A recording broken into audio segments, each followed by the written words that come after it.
Hello बच्चों, आप सभी का स्वागत है हमारे चैनल एनसीईआरटी ट्यूटोरियल के ऊपर।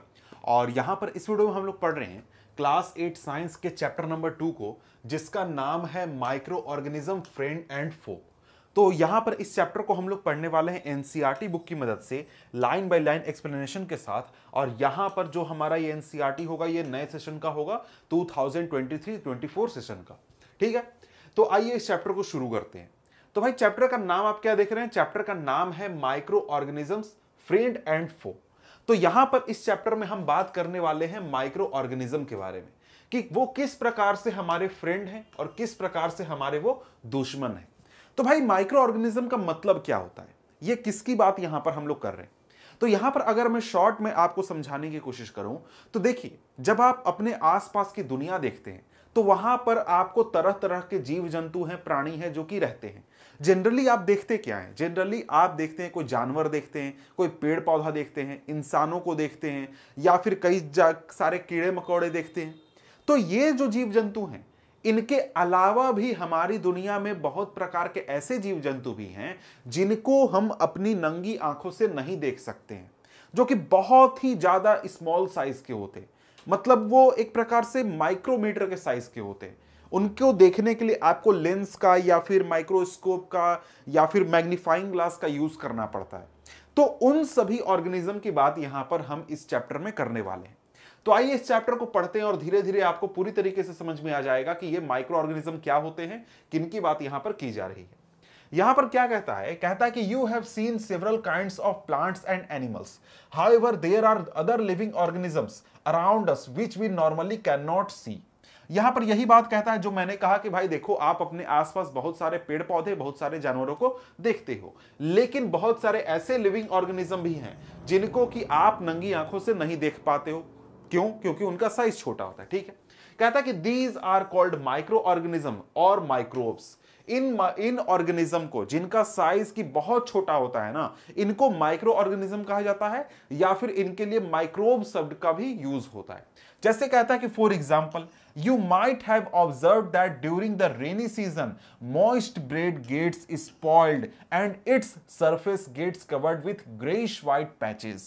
कहता कि आपने कभी देखा होगा कि जब बरसात का मौसम होता है या फिर नमी वाला मौसम होता है, तो उस समय में अगर आप ब्रेड को बाहर छोड़ देते हैं तो ब्रेड में क्या होता है? ब्रेड में एक प्रकार से आपको ग्रे पैचेस आ जाते हैं। समझ गए? ग्रेइश व्हाइट पैचेस आ जाते हैं। तो ये ग्रेइश व्हाइट पैचेस क्या है? वो एक प्रकार का माइक्रो ऑर्गेनिज्म है जो कि आपके ब्रेड पर रह रहा है, या फिर उस पर वो अपना पूरा सोसाइटी बसा रहा है, अपना घर बसा रहा है। ठीक है, कहता कि observe this patches through a magnifying glass. In patches को जब आप मैग्नीफाइंग ग्लासेस से देखिएगा तो आपको देखने को क्या मिलेगा? देखने को मिलेगा कि टाइनी ब्लैक राउंडेड स्ट्रक्चर आपके ब्रेड के ऊपर आ चुके हैं। टाइनी ब्लैक स्ट्रक्चर, ये क्या है? ये एक प्रकार से माइक्रो ऑर्गेनिज्म है। कौन सा माइक्रो ऑर्गेनिज्म भाई? तो यहां पर ये फंगस होता है। ठीक है, कहता है कि do you know what these structures are and where do these come from. क्या आपको पता है कि ये जो माइक्रो ऑर्गेनिज्म है या फिर ये जो स्ट्रक्चर हैं, ये क्या हैं और ये कहां से आते हैं? तो कहां से आते हैं ये तो हम आगे बात करेंगे। क्या है ये तो मैंने आपको बता दिया कि भाई ये माइक्रो ऑर्गेनिज्म है जिनका नाम फंगस होता है। ठीक है, अब यहां पर आगे बढ़े तो आगे क्या कहता है? आगे हमारे सामने टॉपिक है माइक्रो ऑर्गेनिजम्स। यानी अभी तक हमने एक प्रकार का शॉर्ट इंट्रोडक्शन देखा। अब यहां पर हम लोग माइक्रो ऑर्गेनिज्म के बारे में बहुत सारी बातें अब पढ़ने वाले हैं। अब यहां पर सबसे पहले आपको एक एक्टिविटी दिया गया है, एक्टिविटी 2.1। कहता कि collect some moist soil from the field in a beaker and add water to it. After the soil particles have settled down, observed a drop of water from a beaker under a microscope, what do you see. कहता कि आप क्या कीजिए, कहीं पर गीला मिट्टी है या फिर मॉइस्ट मिट्टी है, उसको लीजिए, उसको पानी में घोल दीजिए। पानी में घोलने के बाद जब वो मिट्टी बैठ जाए तो उस पानी में से कुछ ड्रॉप्स को लेकर आप माइक्रोस्कोप से क्या कीजिए, उसको चेक कीजिए, उसको वेरीफाई कीजिए। तो जब आप उस माइक्रोस्कोप से उस पानी को देखिएगा, वाटर ड्रॉपलेट्स को देखिएगा, तो वहां पर आपको कुछ ऐसा आकृति देखने को मिलेगा।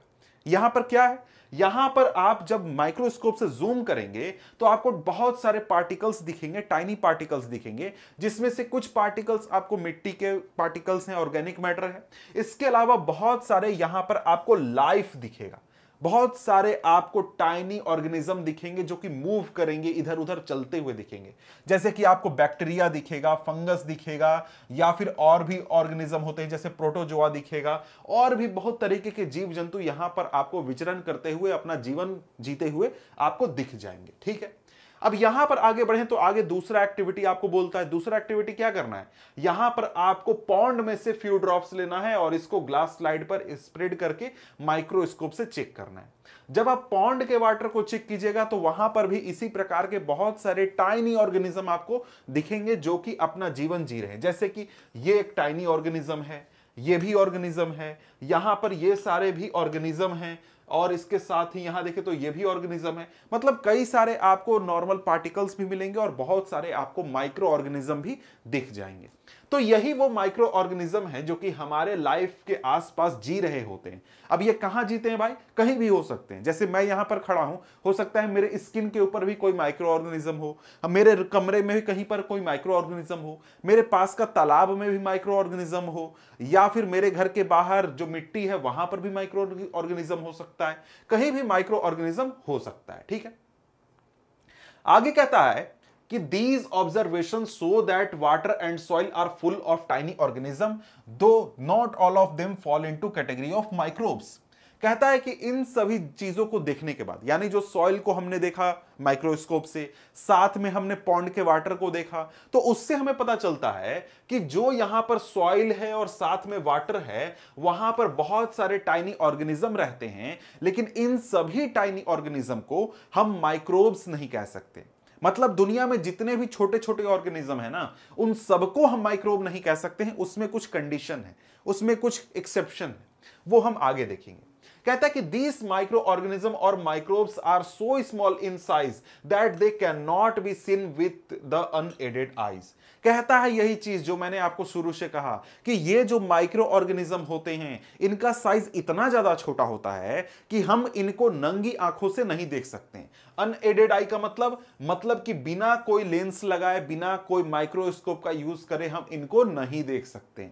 ठीक है, अब यहां पर आगे कहता है कि some of these such as fungus that grows on bread can be seen with magnifying glass. कुछ ऐसे माइक्रो ऑर्गेनिज्म होते हैं जिनका साइज थोड़ा सा बड़ा होता है, जिनको देखने के लिए हमको माइक्रोस्कोप नहीं चाहिए बल्कि हमें मैग्नीफाइंग ग्लास चाहिए, जो कि आप बचपन में कभी खेले होंगे। मैं खेलता था ऐसे, जिससे कि जूम कर करके चीजें बड़ी दिखती हैं। वो मैग्नीफाइंग ग्लास से आप क्या देख सकते हैं, फंगस वगैरह को देख सकते हैं, क्योंकि इनका साइज थोड़ा बड़ा होता है। ठीक है, अब यहां पर कितना बड़ा होता है ये मैं आपको अगर दिखाने की कोशिश करूं तो यहां पर देखिए, आगे यहां देखिए, यहां पर आप क्या देख रहे हैं, यहां पर आप देख रहे हैं कि यहां पर आपका एक क्या है, ह्यूमन है। ह्यूमन का साइज कितना होता है, लगभग 2 मीटर का होता है। ठीक है, 6 फीट 5 फीट इस प्रकार से। उससे छोटा जाइए तो फिर एक ऑस्ट्रिच का अंडा आ जाएगा, उससे छोटा आपका एक चिकन का अंडा आ जाएगा, उससे बहुत ज्यादा छोटा फ्रॉग का अंडा आ जाएगा जो कि 1 मिलीमीटर का साइज में होगा। और यहां पर आप अगर देखें तो ह्यूमन एग का सेल, उससे छोटा प्लांट सेल, फिर बैक्टीरिया कितना है, 1 माइक्रोमीटर। ठीक है, इससे और भी छोटा जाइए, 100 नैनोमीटर में आपको वायरसेस आ जाएंगे। तो यहां पर आपको 1 माइक्रोमीटर के आसपास आपको ये बैक्टीरिया, माइटोकॉन्ड्रिया, ये सब चीजें हो जाएंगी। तो इतना छोटा होता है, कितना छोटा आपको ऐसे इमेजिन नहीं हो पा रहा होगा, लेकिन वो इतना छोटा होता है कि आप नंगी आंखों से उसको देख भी नहीं सकते। समझ गए? तो यहां पर अगर हम लोग आगे देखें तो आगे यहां पर क्या कहता है, कि others can not be scene without the help of a microscope.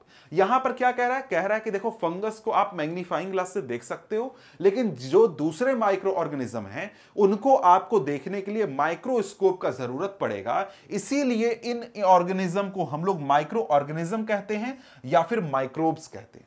समझ गए क्यों कहते हैं भाई? क्योंकि इनको देखने के लिए हमें माइक्रोस्कोप की जरूरत पड़ती है, मैग्नीफाइंग ग्लास की जरूरत पड़ती है। मतलब कि ये इतने छोटे होते हैं, नॉर्मली हम आंखों से इनको देख नहीं सकते हैं, इसीलिए इनको माइक्रो ऑर्गेनिज्म या फिर माइक्रोब्स कहा जाता है। अब यहां पर आगे कहता है कि देखिए, जो माइक्रो ऑर्गेनिज्म होते हैं इनको 4 मेजर ग्रुप्स में बांटा जाता है। जनरली 4 मेजर ग्रुप्स में इनको क्लासिफाई किया जाता है। कौन कौन से हैं? पहला है बैक्टीरिया, दूसरा फंगाई, तीसरा है आपको प्रोटोजोआ और चौथा अलगी। ठीक है, 4 ग्रुप्स हैं, चारों को हम पढ़ेंगे। ठीक है, अब यहां पर देखिए फंगाई मैं बोल रहा हूं, इसको फंजाई भी बहुत सारे लोग प्रोनाउंस करते हैं, अलग अलग जगहों पर अलग अलग प्रकार से प्रोनाउंसिएशन होता है। अब इनका कुछ तस्वीर दिया गया है आगे 2.1 से 2.4 तक, मतलब कि जो यहां पर आप देख रहे हैं, जो आपके नेक्स्ट पेज में है, यहां पर आपको तस्वीरें दी गई हैं अलग अलग ऑर्गेनिज्म की। जैसे बैक्टीरिया की तस्वीरें देख सकते हैं, 2 प्रकार के बैक्टीरिया यहां पर दिखाया गया है। इसके बाद बात करें तो यहां पर आपको ये अलगी के कई सारे 2 प्रकार हैं, जैसे क्लेमाइडोमोनास स्पाइरोगायरा है, जो कि एक प्रकार के अलगी होते हैं। इसके बाद प्रोटोजोआ में आपका अमीबा आ जाएगा, पैरामीशियम आ जाएगा। इसके बाद आगे बढ़े तो यहां पर फंगी में यहां पर ब्रेड मोल्ड आ जाएगा, पेनिसिलियम आ जाएगा, और इसके साथ ही एस्परगिलस आ जाएगा। तो ये सारे क्या हैं? ये सारे आपको माइक्रो ऑर्गेनिज्म है जो कि इस कैटेगरी में आते हैं। अब यहां पर कई सारे और भी माइक्रो ऑर्गेनिज्म हो सकते हैं, जैसे कई और प्रकार के फंगी हो सकते हैं, कई और प्रकार के प्रोटोजोआ हो सकते हैं, कई और प्रकार के अलगी हो सकते हैं। तो उनके बारे में आपको आगे के क्लासेस में जब आप डिटेल में पढ़ेंगे तब आपको पढ़ना है। लेकिन यहां पर यह जान लीजिए कि भाई ये जो माइक्रो ऑर्गेनिज्म की कैटेगरी है, इसमें कई प्रकार के माइक्रो ऑर्गेनिज्म होते हैं। समझ गए? अब यहां पर एक चीज आपको बताया जा रहा है, वो चीज क्या है कि देखिए वायरसेस के बारे में बताया जा रहा है कि जो वायरसेस होते हैं ये भी माइक्रोस्कोपिक होते हैं, इनका भी साइज बहुत ज्यादा छोटा होता है। लेकिन ये जो वायरसेस हैं ये दूसरे माइक्रो ऑर्गेनिज्म से अलग होते हैं। क्यों अलग होते हैं भाई? क्योंकि ये एक प्रकार से अलग प्रकार से अपनी जिंदगी जीते हैं। कैसे? इसलिए क्योंकि ये जो वायरसेस होते हैं जब किसी होस्ट ऑर्गेनिज्म के और बॉडी में पहुंचते हैं तभी ये रिप्रोडक्शन करते हैं, तभी ये अपना जिंदगी जिंदा जैसा बिहेव करते हैं। लेकिन अगर ये किसी होस्ट सेल से, होस्ट बॉडी से बाहर निकल जाएं, नॉर्मल इन्वायरमेंट में पहुंच जाएं, तो ये डेड जैसा बिहेव करने लगेंगे। समझ गए? मतलब कि कोई वायरस है जो कि हवा में घूम रहा है तो वो बिल्कुल डेड रहेगा, कोई एक्टिविटी नहीं करेगा, कुछ भी नहीं करेगा। लेकिन वो वायरस जैसे ही मेरे शरीर में पहुंच जाएगा या फिर किसी भी सेल में, जिंदा सेल में पहुंच जाएगा, जिस जिंदा सेल को हम लोग होस्ट बोल रहे हैं, यहां पर होस्ट में जैसे ही पहुंच जाएगा वो अपनी सारी एक्टिविटी शुरू कर देगा, रिप्रोडक्शन शुरू कर देगा और वो जिंदा जैसा बिहेव करने लगेगा। लेकिन अगर वो किसी होस्ट सेल में नहीं है, हवा में है या फिर किसी ऐसी जगह है जहां पर उसको जरूरत की चीजें नहीं मिल रही हैं, तो वो डेड जैसा बिहेव करेगा, कोई एक्टिविटी नहीं करेगा। समझ गए? इसीलिए हम लोग वायरसेस को लेकर एक कंफ्लिक्ट का सिचुएशन है कि वायरसेस जिंदा हैं भी या नहीं है। ये क्लियरली कोई नहीं कह सकता है कि वायरस जिंदा है या नहीं है। तो यहां पर एक चीज फाइनल क्या आपको पता है कि भाई जो वायरस होता है वो माइक्रो ऑर्गेनिज्म नहीं होते, उनको हम लोग अलग कैटेगरी में रखते हैं। ठीक, यहां पर यही कहता है कि reproduce only inside the cells of the host organism which may be a bacterium, plant और एनिमल। यानी यहां पर जो होस्ट ऑर्गेनिज्म है वो क्या हो सकता है? बैक्टीरियम भी हो सकता है, प्लांट भी हो सकता है, एनिमल भी हो सकता है। कुछ वायरसेस की तस्वीरें दी गई हैं 2.5 में, और यहां पर कुछ बीमारियां आपको जो होती हैं वो वायरसेस की वजह से होती है। जैसे कि जो आपको कोल्ड होता है, यानी सर्दी जुकाम जो हो जाता है, इन्फ्लुएंजा होता है, इसके साथ ही और भी, जैसे कोरोना वायरस था, जो कोरोना वायरस फैला हुआ था, वो भी क्या है? एक प्रकार का वायरस है। ठीक है, अब आगे कहता है कि serious diseases like polio, chicken pox are also caused by viruses. तो वायरसेस से ये इस प्रकार की बीमारियां भी होती हैं। आगे कहता है कि diseases like dysentery and malaria are caused by protozoa. Protozoa से क्या होता है भाई? मलेरिया होता है, डिसेंट्री होता है, और इसके साथ ही जो टाइफाइड होता है और ट्यूबरक्लोसिस होता है ये बैक्टीरिया से होता है, इसलिए इनको बैक्टीरियल डिजीजेस कहते हैं।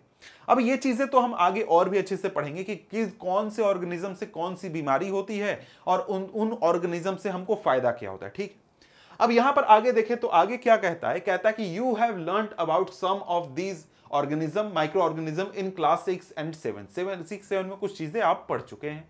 अब यहां पर देखिए कुछ वायरसेस की तस्वीरें दी गई हैं, ये वायरसेस की तस्वीरें हैं। इसके अलावा और भी वायरसेस हैं, जैसे कि अगर मैं आपसे बात करूं तो यहां पर अगर देखें तो ये तस्वीर आप अगर देखें तो यहां पर आपको इन्फ्लुएंजा का वायरस है, यहां पर आपको कोरोना वायरस, ये देखिए कोरोना वायरस है, रेबीज का वायरस है, इबोला का वायरस है। बहुत सारी बीमारियां होती हैं जो कि इन वायरसेस की वजह से होती हैं, और सभी वायरसेस का शेप अलग अलग होता है और ये अलग अलग तरीके से काम करते हैं। ठीक है, अब यहां पर आगे बढ़ें तो आगे हमारे सामने क्या आ जाता है? आगे यहां पर आ जाता है फ्रेंडली माइक्रो ऑर्गेनिज्म। यानी जो माइक्रो ऑर्गेनिज्म है वो हमारे लिए मददगार कैसे। तो देखिए अभी तो माइक्रो ऑर्गेनिज्म का हमने एक प्रकार से शुरू किया पढ़ना। अब यहां पर हम क्या पढ़ रहे हैं, यहां पर फ्रेंडली माइक्रो ऑर्गेनिज्म से पहले क्या है, where do micro organism live, यानी जो ये माइक्रो ऑर्गेनिज्म है ये रहते कहां हैं। ठीक है, तो यहां पर क्या कहता है कि micro organism may be single celled like bacteria. Microorganism कई प्रकार के हो सकते हैं। Microorganism may be single celled like bacteria, some algae and protozoa और multicellular such as many algae and fungi. यहां पर कहता है कि देखिए जो माइक्रो ऑर्गेनिज्म है वो सिंगल सेल्ड भी हो सकते हैं और मल्टी सेलुलर भी हो सकते हैं। सिंगल सेल में क्या हो जाएगा, जैसे उदाहरण के लिए बैक्टीरिया, कुछ बैक्टीरिया, इसके अलावा अल्गी, प्रोटोजोआ, और मल्टी सेलुलर में आपको अल्गी और फंगी आ जाते हैं। ठीक है, इसके बाद कहता है कि they live in all type of environment ranging from ice climate to hot springs. मतलब क्या, मतलब कि ये कहीं भी रह सकते हैं, आपको बर्फीली इलाकों में भी रहते हैं और साथ में आपको हॉट इलाकों में भी रहते हैं, जहां पर रेगिस्तान है वैसे इलाके में भी रहते हैं। और आगे कहता है कि they are also found inside bodies of animals including humans, यानी ये ऑर्गेनिज्म के शरीर के अंदर भी पाए जाते हैं। जैसे हमारे शरीर में भी माइक्रो ऑर्गेनिज्म पाए जाते हैं, हो सकता है मेरे शरीर में भी अभी कोई माइक्रो ऑर्गेनिज्म हो, कई सारे हो जो कि घूम रहे हो, इसी प्रकार से आपकी बॉडी में भी हो सकते हैं। आगे कहता है कि some micro organism grow on other organism while others exist freely. कुछ माइक्रो ऑर्गेनिज्म होते हैं जो कि दूसरे ऑर्गेनिज्म के ऊपर ग्रो करते हैं, लेकिन कुछ ऐसे होते हैं जो कि फ्रीली अपना इंडिपेंडेंट एग्जिस्ट करते हैं। जैसे बैक्टीरिया है वो फ्रीली एग्जिस्ट करता है, और इसके अलावा कुछ दूसरे होते हैं जो कि किसी दूसरे ऑर्गेनिज्म पर जाएंगे, वहां पर ग्रो करेंगे, वहां पर डेवलप करेंगे। अब यहां पर आगे हमारे सामने अगला टॉपिक क्या है, अगला टॉपिक है माइक्रो ऑर्गेनिज्म एंड अस, यानी जो माइक्रो ऑर्गेनिज्म है उनका हमारे साथ कैसा रिलेशन है, हमारे वो दोस्त कैसे हैं, हमारे वो दुश्मन कैसे हैं, हमारे लिए फायदेमंद कैसे हैं, हमारे लिए नुकसानदेह कैसे हैं, ये चीजें हम यहां पर समझने वाले हैं। कहता है कि micro organism play an important role in our lives, some of them are beneficial in many ways whereas others are harmful and cause diseases. Let us see study about them in detail. यानी कि देखिए यही चीज कहता है कि देखिए micro organism जो हैं हमारी जिंदगी में बहुत इंपॉर्टेंट हैं। कुछ माइक्रो ऑर्गेनिज्म हमको फायदा पहुंचाते हैं, कुछ माइक्रो ऑर्गेनिज्म जो हैं हमारे लिए हार्मफुल होते हैं और हमको डिजीज कॉज करते हैं। तो इनके बारे में डिटेल में अब हमें पढ़ना है। तो यहां पर सबसे पहले हम क्या पढ़ेंगे, पढ़ेंगे फ्रेंडली माइक्रो ऑर्गेनिज्म, यानी ऐसे माइक्रो ऑर्गेनिज्म की बात करेंगे जो कि हमारे लिए एक प्रकार के दोस्त हैं, मतलब कि हमको फायदा पहुंचाते हैं, वैसे माइक्रो ऑर्गेनिज्म की यहां पर हम लोग बात करने वाले हैं। तो यहां पर कहता है कि micro organism are used for various purposes. Micro organism को हम तरह तरह से इस्तेमाल करते हैं या फिर तरह तरह से वो हमको फायदा पहुंचाते हैं। They are used in preparation of curd, bread and cake. यहां पर जो आप केक खाते हैं, जो ब्रेड खाते हैं, जो दही खाते हैं, इन सबको बनाने का काम कौन करता है, माइक्रो ऑर्गेनिज्म करते हैं। और माइक्रो ऑर्गेनिज्म इसके अलावा और भी बहुत तरीके की चीजों में हमारी मदद करते हैं, तो उन सबको हम बारी बारी से यहां पर आगे देखने वाले हैं। आगे एक और चीज, micro organism have been used for the production of alcohol since ages. यानी जो अल्कोहल आप जानते हैं, शराब जानते होंगे कि भाई बहुत सारे लोग होते हैं वो शराब पीते हैं, वो शराब भी जो बनती है ना वो माइक्रो ऑर्गेनिज्म के द्वारा ही बनाया जाता है। ठीक है, तो आगे अगर हम लोग देखें तो आगे एक और यूज बताता है माइक्रो ऑर्गेनिज्म का। They are also used in cleaning up of the environment. Environment को साफ सुथरा करने में, क्लीन करने में भी माइक्रो ऑर्गेनिज्म हमारी मदद करते हैं। For example the organic waste, vegetable peels, remains of animal faeces etcetera are broken down into harmless and usable substances by bacteria. अब यहां पर समझिए, यहां पर सबसे पहले तो एक क्वेश्चन नोट कर लीजिए कि what are the uses of micro organism, और इसके अलावा दूसरा क्वेश्चन यहां पर बन सकता है how micro organism are beneficial to us. तो यहां पर क्या होगा, यहां पर आप कई सारे पॉइंट लिख सकते हैं कि देखिए यहां पर हम लोग क्या कर सकते हैं, कर्ड, ब्रेड या फिर केक बनाने में यूज कर सकते हैं, अल्कोहल बनाने में हमारी मदद करते हैं, एनवायरनमेंट को क्लीन करने में मदद करते हैं। तो इस प्रकार से यहां पर जो माइक्रो ऑर्गेनिज्म है उनके कई सारे यूजेस हैं। अब एनवायरनमेंट क्लीन करने में कैसे मदद करते हैं ये जरा सा हमारे लिए समझना इंपॉर्टेंट है। तो यहां पर अगर मैं आपको दिखाऊं तो यहां पर अगर आप देखें, यहां देखिए, यहां पे आप क्या देख रहे हैं कि जो इस प्रकार से जो आपके सब्जियां सड़ जाती हैं, या फिर कई जगहों पर आपका जो गाय का गोबर होता है या फिर ह्यूमन वेस्ट जो होता है, इन सबको इस प्रकार से जो छोड़ दिया जाता है, इन सबको डिके करने का काम या फिर एक प्रकार से डिकम्पोज करने का काम कौन करता है? माइक्रो ऑर्गेनिज्म करते हैं। डिकम्पोज करने का मतलब क्या है? डिकम्पोज करने का मतलब है कि इनको माइक्रो ऑर्गेनिज्म कंज्यूम करेंगे या फिर इनको एक ऐसे कंपाउंड में कन्वर्ट कर देंगे जिसको कि प्लांट द्वारा यूटिलाइज किया जा सकता है। जैसे कि आपने मैन्योर सुना होगा या फिर ऑर्गेनिक सब्सटेंस सुना होगा, तो इसको क्या कर देंगे? कन्वर्ट कर देंगे इस तरीके के फॉर्म में जिसको कि प्लांट यूटिलाइज कर ले, प्लांट उसको एब्जॉर्ब कर ले और हमारा एनवायरनमेंट क्या हो जाएगा? क्लीन हो जाएगा।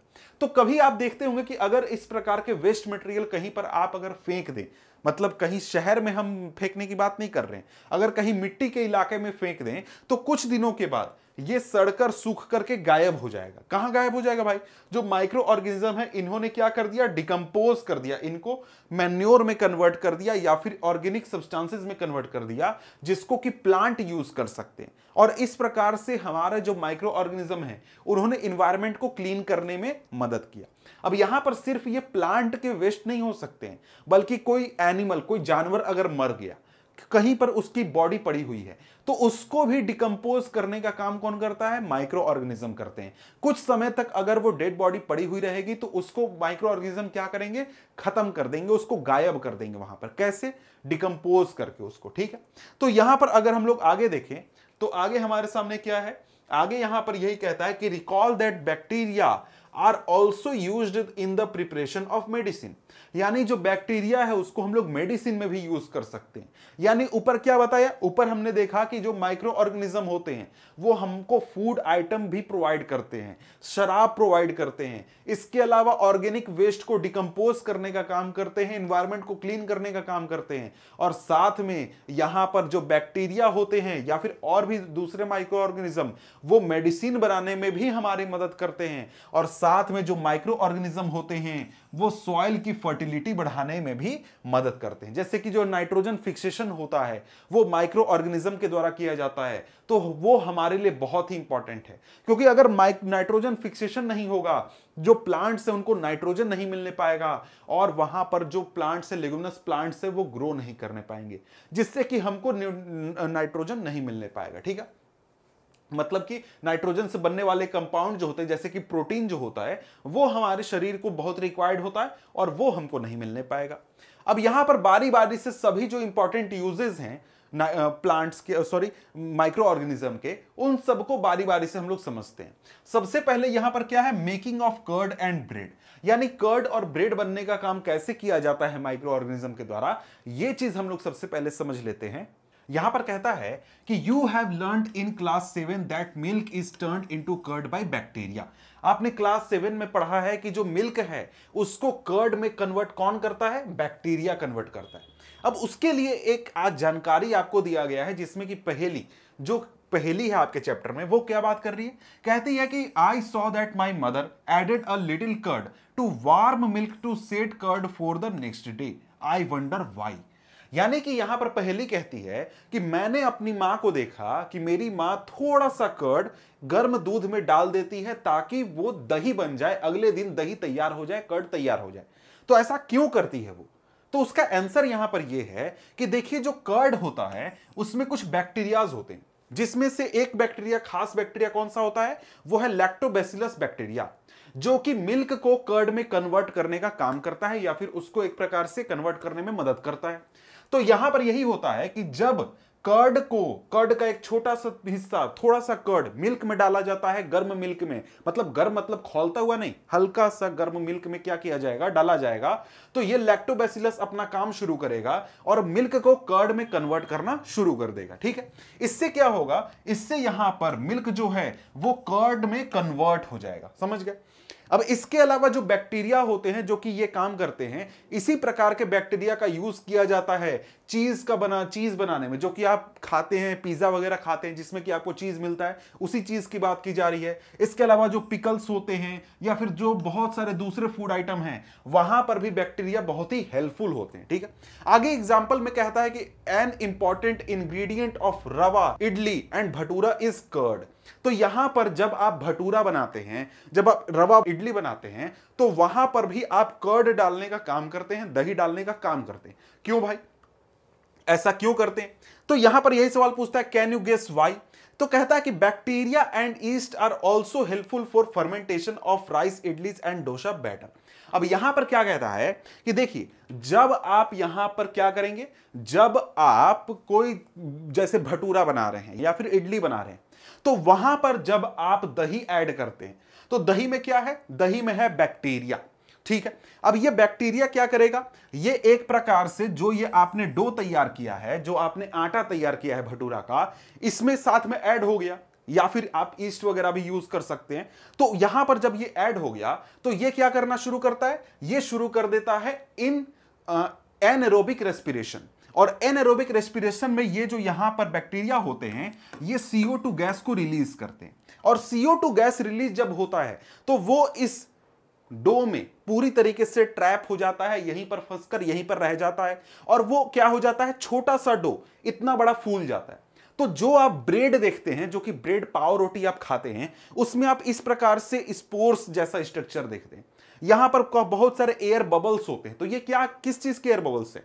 ये उसी CO2 के एयर बबल हैं, जो कि यहां पर इस बैक्टीरिया के द्वारा तैयार किया गया था। इसी वजह से आप देखते हैं कि जो आपका भटूरा तैयार होता है, भटूरा के लिए जो डो तैयार, आटा तैयार किया जाता है, वो इतना थोड़ा सा अगर आप तैयार करेंगे तो वो फूल कर इतना बड़ा हो जाएगा। क्यों? क्योंकि उसमें जो बैक्टीरिया वगैरह हैं या फिर जो माइक्रो ऑर्गेनिज्म हैं, वो बहुत बड़ी मात्रा में CO2 छोड़ते हैं जब वो एनएरोबिक रेस्पिरेशन करते हैं। अब ये एनएरोबिक रेस्पिरेशन क्या होता है, ये आगे के क्लासेस में आपको अच्छे से पढ़ना है, क्लास 10th में, लेकिन शॉर्ट में ये मैं यहां पर बता देता हूं कि एनएरोबिक रेस्पिरेशन का मतलब वहां पर ऑक्सीजन का यूज नहीं हो रहा है, ठीक है। तो यहां पर ये CO2 रिलीज करेंगे, जिससे कि ये पूरा क्या हो जाएगा, फूल जाएगा, पफी हो जाएगा, सॉफ्ट हो जाएगा, और आपका जो भटूरा बनेगा वो बहुत ही सॉफ्ट बनेगा, ठीक है। इसीलिए हम लोग यहां पर क्या करते हैं, इसका यूज करते हैं। अब यहां पर और आगे अगर हम पढ़ें, तो आगे यहां पर किस चीज की बात की गई है? आगे यहां पर अगर हम लोग देखें, तो आगे यहां पर बात किया जा रहा है यहां पर फर्मेंटेशन का। फर्मेंटेशन क्या होता है भाई? फर्मेंटेशन अभी अगला टॉपिक हमें समझना है, ठीक है। अब यहां पर इस चीज को अच्छे से समझाने के लिए, यानी ये पूरा काम कैसे होता है, जो डो वगैरह होते हैं वो फूल कैसे जाते हैं, इसका पूरा एक एक्टिविटी आपको दिया गया कि आप खुद से घर में टेस्ट करिए। क्या करना है, आपको आधा kg फ्लोर लेना है, यानी आटा लेना है या फिर मैदा लेना है। इसमें थोड़ा सा आप शुगर डाल दीजिए और उसमें वार्म वाटर, हल्का सा गर्म पानी डाल दीजिए, ठीक है। अब इसमें स्मॉल अमाउंट में ईस्ट पाउडर डालिए, ईस्ट पाउडर, ठीक है।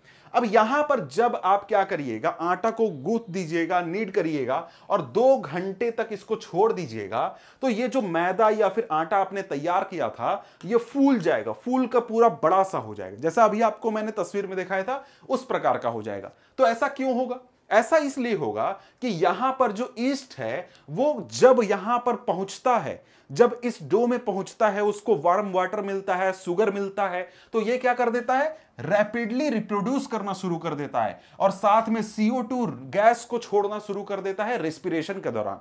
कैसा रेस्पिरेशन? एनएरोबिक रेस्पिरेशन करता है और ये CO2 छोड़ने लगता है।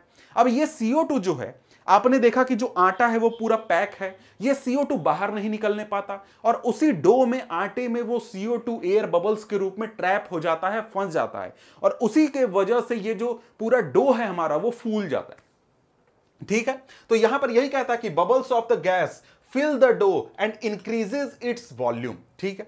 This is the basis of use of east in baking industry for making breads, pastries, cakes. तो जो भी आप ब्रेड खाते हैं, जो भी पेस्ट्री खाते हैं, जो भी केक खाते हैं, वहां पर यही चीज यूज होता है। क्या यूज होता है? ईस्ट यूज होता है। वहीं आपके घर में जब कभी भटूरा बनता है तो वहां पर आप लोग क्या यूज करते हैं? दही का यूज करते हैं। क्यों? क्योंकि उसमें भी बैक्टीरिया हैं और वो भी यही काम करते हैं जो कि यहां पर ईस्ट करता है, ठीक है। ईस्ट भी एक प्रकार का माइक्रो ऑर्गेनिज्म है, ठीक है। आगे यहां पर हम लोग अगला टॉपिक देखते हैं। अगला टॉपिक क्या है? Commercial use of micro organism, यानी जो माइक्रो ऑर्गेनिज्म है इनका हम कॉमर्शियल यूज क्या करते हैं, कैसे करते हैं, ये समझना है। अब यहां पर कॉमर्शियल यूज में आपको सिंपली पढ़ना है कि जो माइक्रो ऑर्गेनिज्म है वो किस प्रकार से अल्कोहल और वाइन बनाने का काम करते हैं। वैसे अगर हम लोग बात करें तो जो आप लोग विनेगर अपने घर में देखते हैं, यानी कि जिसको एसिटिक एसिड भी कहा जाता है, ये भी आपको माइक्रो ऑर्गेनिज्म के द्वारा ही बनाया जाता है, ठीक है। अब यहां पर देखें तो ईस्ट का यूज होता है यहां पर भी। ईस्ट का यूज करके बड़े स्केल पर अल्कोहल और वाइन तैयार किया जाता है। अब ये अगर आपने कभी डिस्कवरी चैनल देखा होगा या फिर कभी आपने कोई डॉक्यूमेंट्री देखी होगी, तो वहां पर अगर आप देखेंगे कि भाई अल्कोहल का प्रोडक्शन कैसे होता है, अल्कोहल कैसे तैयार होता है, तो वहां पर यही चीज होता है कि वहां पर क्या किया जाता है, वहां पर आपको बार्ली या फिर व्हीट या फिर राइस या फिर कई सारे फ्रूट जूसेस लिए जाते हैं, इनके ऊपर ईस्ट का एक्शन कराया जाता है। तो इससे होता क्या है कि ये जो barley, wheat, rice, fruit juices, इन सबको लिया गया, इनमें जब ईस्ट ऐड किया जाता है तो ये जो होते हैं इनमें नेचुरल शुगर्स होते हैं। अब देखिए, एक शुगर होता है जो कि चीनी हम लोग खाते हैं, ठीक है, वो अच्छी बात है, लेकिन आपने देखा होगा कि कई सारे दूसरे फल भी होते हैं जो कि मीठे लगते हैं। क्यों भाई? क्योंकि उनमें नेचुरल शुगर होता है।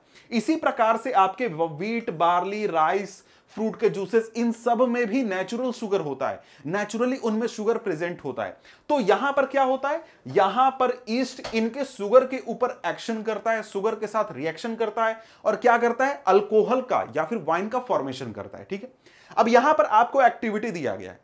एक्टिविटी में आपको क्या करना है भाई, यही चीज चेक करना है जो कि यहां पर आपको पढ़ाया जा रहा है, वही चीज टेस्ट करना है। कहता है कि आप 500 ml बीकर लीजिए, 500 ml साइज का बीकर लीजिए, उसमें 3/4 वाटर से भर दीजिए, मतलब कि 300 350 ml आप क्या कर दीजिए, उसको भर दीजिए। ठीक है, उसमें 2 से 3 टीस्पून आप शुगर ऐड कर दीजिए। आपने क्या किया, शुगर ऐड कर दिया। शुगर ऐड करने के बाद आप क्या करेंगे, आप उसमें 1 स्पून क्या करेंगे, ईस्ट पाउडर डाल देंगे। ठीक है, उसको एक गर्म जगह पर 4 से 5 घंटे तक छोड़ दीजिए। जब आप ऐसा करेंगे ना, तो आपको एक स्मेल आना शुरू होगा, मतलब 4 से 5 घंटे के बाद आपको क्या मिलेगा, स्मेल आना शुरू हो जाएगा। और ये जो स्मेल होगा, ये स्मेल होगा अल्कोहल का। अल्कोहल जो शराब लोग पीते हैं उसी की बात कर रहा है। इस अल्कोहल का आपको स्मेल आना शुरू हो जाएगा। ऐसा क्यों होगा? ऐसा इसलिए होगा क्योंकि यहां पर जो हमने ये ईस्ट डाला था, ये ईस्ट क्या करेगा, ये हमारे शुगर के साथ, जो कि शुगर हमने वाटर में डाला था, उसके साथ एक्शन करेगा, फर्मेंटेशन करेगा और यहां पर अल्कोहल का फॉर्मेशन करेगा और साथ में CO2 गैस को रिलीज करेगा। समझ गए? तो यही कहता है कि this is the smell of alcohol as sugar has been converted into alcohol by yeast. यानी कि यहां पर अल्कोहल हमारा गंध आने लगा। क्यों? क्योंकि अल्कोहल का फॉर्मेशन हो रहा है, ईस्ट ने शुगर को अल्कोहल में कन्वर्ट कर दिया है और ये जो प्रोसेस है हमारा शुगर का अल्कोहल में कन्वर्जन, इसी को हम लोग फर्मेंटेशन कहते हैं। तो ये इंपॉर्टेंट क्वेश्चन है कि भाई व्हाट इज फर्मेंटेशन। तो फर्मेंटेशन वो प्रोसेस है जिसमें कि ईस्ट के एक्शन के द्वारा हम लोग शुगर को अल्कोहल में कन्वर्ट करते हैं। समझ गए? तो ये सिंपल प्रोसेस है। तो इसी चीज को अगर मैं आपको दिखाना चाहूं यहां पर अगर स्लाइड के जरिए, तो यहां पर आप क्या देखेंगे, तो यहां पर देखिए ये आपको कॉमर्शियल यूज दिखाया जा रहा है जिसमें कि व्हीट, बार्ली या फिर और भी चीजें हैं जिन सब में नेचुरल शुगर पाया जाता है, उनसे हम क्या करते हैं, अल्कोहल तैयार करते हैं या फिर वाइन तैयार करते हैं। अब देखिए यहां पर आपका रॉ मटेरियल कैसा है, उसके आधार पर आपका तरह तरह का आपका क्या होता है, अल्कोहल तैयार होता है। जैसे शुगर केन से अगर हम लोग अल्कोहल तैयार करेंगे तो उसको हम लोग रम कहेंगे। इसी प्रकार से व्हीट से तैयार करेंगे तो वोडका कहेंगे, एप्पल से हम लोग साइडर कहेंगे, ग्रेप से वाइन कहेंगे, ब्लू एगेव से टकीला कहेंगे, या फिर आपको चेरी से कहेंगे तो लिकर कहेंगे, मतलब यहां पर हॉब से करेंगे तो बियर कहेंगे। तो अलग अलग रॉ मटेरियल से, अलग अलग चीजों से अलग अलग प्रकार का अल्कोहल तैयार होता है, उसको हम लोग अलग अलग नामों से जानते हैं। समझ गए? तो यहां पर और अगर हम लोग देखें फर्मेंटेशन को देखें, तो फर्मेंटेशन में क्या होता है, शुगर का ईस्ट के साथ एक्शन होता है, वहां पर अल्कोहल बनता है और कार्बन डाइऑक्साइड रिलीज होता है। ठीक है, कार्बन डाइऑक्साइड रिलीज हो गया। ठीक है, अब यहां पर फर्मेंटेशन को खोजा किसने था पहली बार, मतलब उसके बारे में पहली बार स्टडी किसने किया था भाई, लुईस पास्चर ने 1857 में। क्लियर है? अब यहां पर अगर हम देखें तो फर्मेंटेशन क्या होता है, conversion of sugar into alcohol bye the action of east. ठीक है, तो यहां पर अगर हम लोग आगे देखते हैं तो आगे यही लुईस पास्चर के बारे में बता रहा है कि लुईस पास्चर डिस्कवर्ड फर्मेंटेशन इन 1857। ये भी आपका इंपॉर्टेंट क्वेश्चन है कि भाई सबसे पहले किसने डिस्कवर किया था, तो लुईस पास्चर वहां पर आ जाएंगे। इसके बाद हमारे सामने है अगला टॉपिक। अगला टॉपिक क्या है, medical use of micro organism, यानी जो माइक्रो ऑर्गेनिज्म होते हैं उनका हम मेडिकल में क्या यूज करते हैं। तो भाई यहां पर कहता है कि whenever you fall ill, the doctor may give you some antibiotic tablets, capsule और injection such as penicillin। यहां पर कहता है कि अगर आपको कभी कोई तकलीफ होती है, बीमारी होती है, आप बीमार पड़ते हैं, आप डॉक्टर के पास जाते हैं, डॉक्टर आपको दवाइयां लिख के देता है। उसमें से एक खास तरीके की दवाई होती है जिसको कि हम लोग एंटीबायोटिक टैबलेट कहते हैं, ठीक है। अब ये एंटीबायोटिक जो दवाई होती है ये आपको माइक्रो ऑर्गेनिज्म से ही तैयार की जाती है। कहता है कि the source of these medicine is micro organisms, यानी ये जो एंटीबायोटिक दवाई होती है ये माइक्रो ऑर्गेनिज्म से प्राप्त कर किया जाता है और ये हमारे लिए बहुत ही ज्यादा यूजफुल है, क्योंकि बहुत सारी ऐसी बीमारियां होती हैं, इन्फेक्शंस होते हैं, बैक्टीरियल इन्फेक्शन वगैरह, वो इन्हीं दवाइयों से ठीक होती है, ठीक है। कहता है कि दीज मेडिसिन किल और stop the growth of disease causing micro organism, such medicine are called antibiotics. यानी कि वैसे मेडिसिन जो कि किससे प्राप्त होते हैं, जो कि माइक्रो ऑर्गेनिज्म से प्राप्त होते हैं और ये डिजीज कॉजिंग माइक्रो ऑर्गेनिज्म के ग्रोथ को कम कर दें या फिर उसको स्टॉप कर दें, खत्म कर दें, तो ये हमारा दवाई कौन सा होगा, एंटीबायोटिक होगा, ठीक है। These days a number of antibiotics are being produced from bacteria and fungi. Streptomycin, tetracycline and erythromycin are some of the examples. यहां पर आज के समय में हमारे पास कई तरीके के एंटीबायोटिक दवाइयां हैं जो कि माइक्रो ऑर्गेनिज्म से प्राप्त किए जाते हैं और जिनका हम बहुत ज्यादा इस्तेमाल करते हैं अपने आप को स्वस्थ रखने में। लेकिन आज के 100 साल पहले भी अगर हम लोग बात करें ना, तो यह चीज पॉसिबल नहीं था। क्यों पॉसिबल नहीं था? क्योंकि यहां पर आप अगर ये डाटा देखें, ये जानकारी आपको जो दी गई है, यहां कहा जा रहा है कि 1929 में एक व्यक्ति थे जिनका नाम था अलेक्जेंडर फ्लेमिंग। ये कल्चर डिजीज पर काम कर रहे थे जो कि बैक्टीरिया से होता था, मतलब ऐसे बैक्टीरिया पर काम कर रहे थे जो कि कल्चर डिजीज करवाता है, ठीक है। अब यहां पर इनको पता चला कि इन्होंने जो अपना कल्चर प्लेट तैयार किया है, जो टेस्ट वगैरह में ये यूज कर रहे थे, वहां पर एक खास प्रकार का ग्रीन मोल्ड है। तो जिस भी प्लेट में ये ग्रीन मोल्ड है ना, वहां पर बैक्टीरिया का ग्रोथ नहीं हो रहा है। समझ गए? इस प्रकार से इनको क्या पता चल गया? इनको पता चल गया कि हमारे पास एक ऐसा फंगस है या फिर एक ऐसा माइक्रो ऑर्गेनिज्म है जिसका यूज करके हम लोग बैक्टीरियल ग्रोथ को, इन्फेक्शन को रोक सकते हैं। तब यहां पर इन्होंने पेनिसिलिन नाम का एंटीबायोटिक दवाई पहली बार खोजा या फिर उसके बारे में लोगों को बताया। तो सोचिए कि 1929 के बाद हम लोग एंटीबायोटिक दवाइयां यूज कर रहे हैं। उसके पहले जो इन्फेक्शन वगैरह होता था या फिर बैक्टीरिया से रिलेटेड जो प्रॉब्लम्स होते थे, बीमारियां होती थी, उसका लिए आपको प्रॉपर इलाज भी उपलब्ध नहीं था। समझ गए? तो यहां पर आगे कहें तो आगे यहीं से कंटिन्यू करते हैं। क्या कहता है? Are some of the commonly known antibiotic which are made from fungi and bacteria. ये कुछ नाम, यानी कि जो स्ट्रेप्टोमाइसिन था, एरिथ्रोमाइसिन था, ये सारे जो हैं कुछ कॉमनली नॉन एंटीबायोटिक हैं, ठीक है। कहता है कि the antibiotics are manufactured by growing specific micro organism and are used to cure variety of diseases. यहां पर कहता है कि हम लोग जो ये एंटीबायोटिक है ये किससे प्राप्त करते हैं? Specific type of micro organism से, और इससे बहुत तरीके की बीमारियों को ठीक भी किया जाता है। आगे कहता है कि antibiotics are even mixed with the feed of livestock and poultry to check microbial infection in animals. यहां पर क्या है कि ऐसा नहीं है कि एंटीबायोटिक का सिर्फ हम लोग यूज करते हैं, इंसान यूज करते हैं, ऐसी बात नहीं है। जो आपके आसपास जानवर होते हैं, जो मुर्गी फार्म होता है, वहां पर जो मुर्गियां होती हैं पोल्ट्री फार्म में, उनको बीमारी से बचाने के लिए, जानवरों को बीमारी से बचाने के लिए उनके भोजन में भी एंटीबायोटिक मिला कर दिया जाता है ताकि उनको भी बचाया जा सके, उनको भी जीवित रखा जा सके, ठीक है।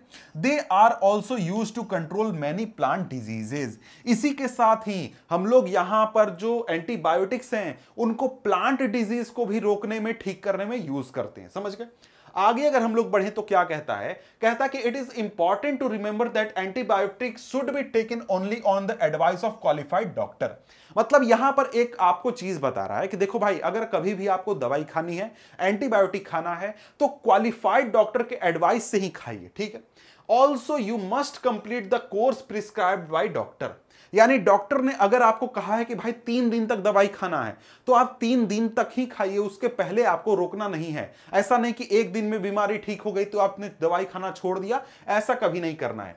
कहता है कि if you take antibiotic when not needed और in wrong doses, it may make the drug less effective when you might need it in future. यानी कि अगर आप बिना कारण से एंटीबायोटिक खाते हैं या फिर गलत तरीके से एंटीबायोटिक खाते हैं तो अगली बार जब आपको बीमारी होगी ना तो वो एंटीबायोटिक दवाई काम करना बंद कर देगी, आपका शरीर उसके खिलाफ रिस्पॉन्ड ही नहीं करेगा। समझ गए? तो यहां पर कहता है कि also antibiotics taken unnecessarily may kill the beneficial bacteria in the body. अगर आप बेकार में एंटीबायोटिक्स लेंगे तो आपके शरीर में बहुत सारे बैक्टीरिया होते हैं जो कि आपके लिए यूजफुल होते हैं, उनको भी ये दवाई मार देगा। इसलिए आपको जब डॉक्टर बोले, जितना बोले उतना ही आपको यह दवाई खाना है, उतना ही यूज करना है, अननेसेसरी नहीं लेना है। ठीक है? कहता है कि antibiotics are however not effective against cold and flu as these are caused by viruses. कहता है कि देखिए एंटीबायोटिक का आपका असर वायरसेस से होने वाली बीमारियों पर नहीं पड़ता है, यह सिर्फ उन्हीं पर पड़ता है जो कि आपको बैक्टीरिया से, फंगस से, इन सब से होते हैं। ठीक है? वायरसेस से होने वाली बीमारियों पर यह असर नहीं करते हैं। अब यहां पर आगे हम लोग बात करें तो एक और यूज है हमारे माइक्रो ऑर्गेनिज्म का, वो है वैक्सीन। अब वैक्सीन क्या होता है, ये कैसे तैयार होता है, कैसे काम करता है, ये समझना है। कहता है कि when a disease carrying microbes enter our body the body produces antibodies to fight the invader. अब यहां पर ये टर्म एंटीबॉडीज बहुत ही इंपॉर्टेंट है।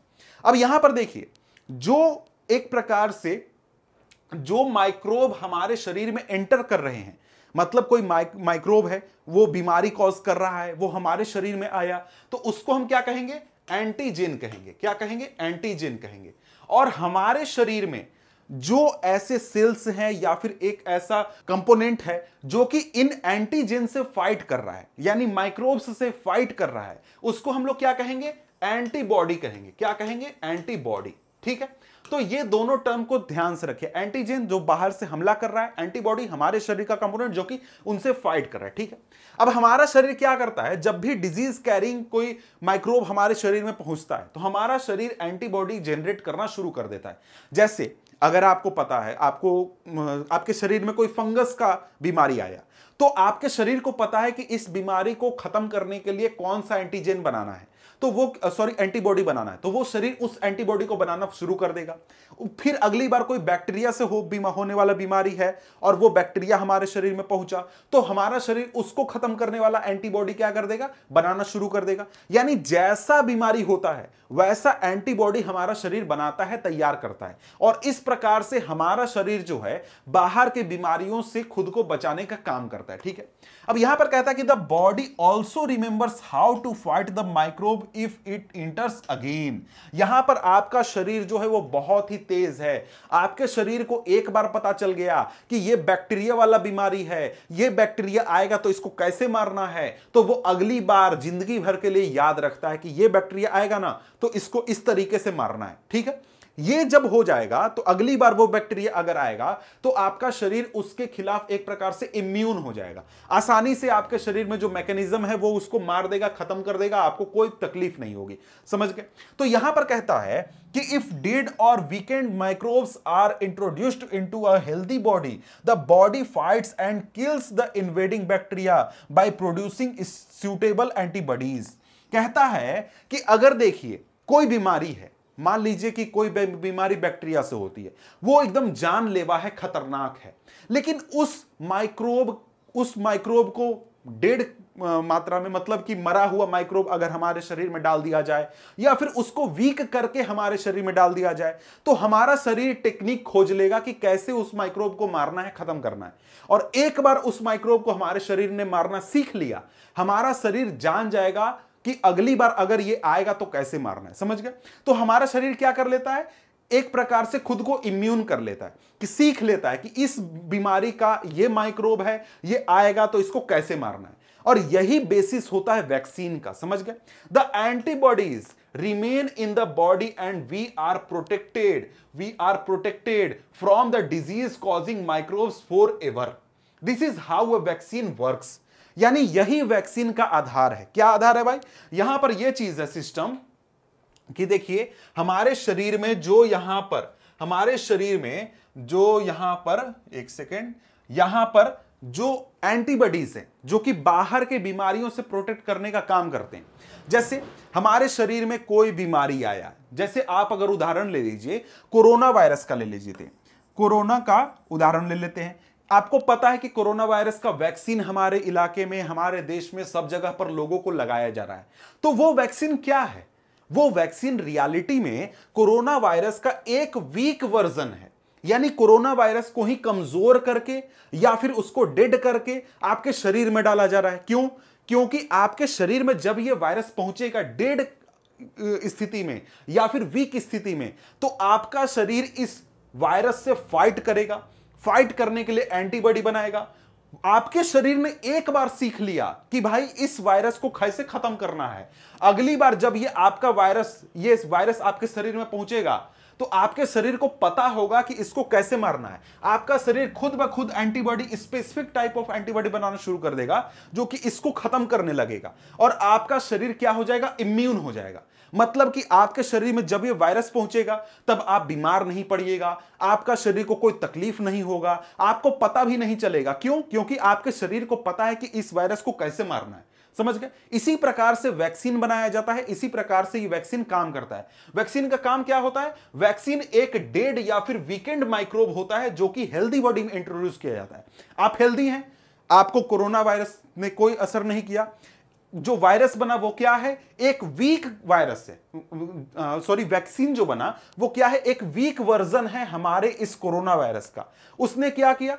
वैक्सीन जैसे ही आया, वैक्सीन आपके शरीर में लगा, मतलब क्या? मतलब कि आपके शरीर में कोरोना वायरस पहुंच गया। Week version.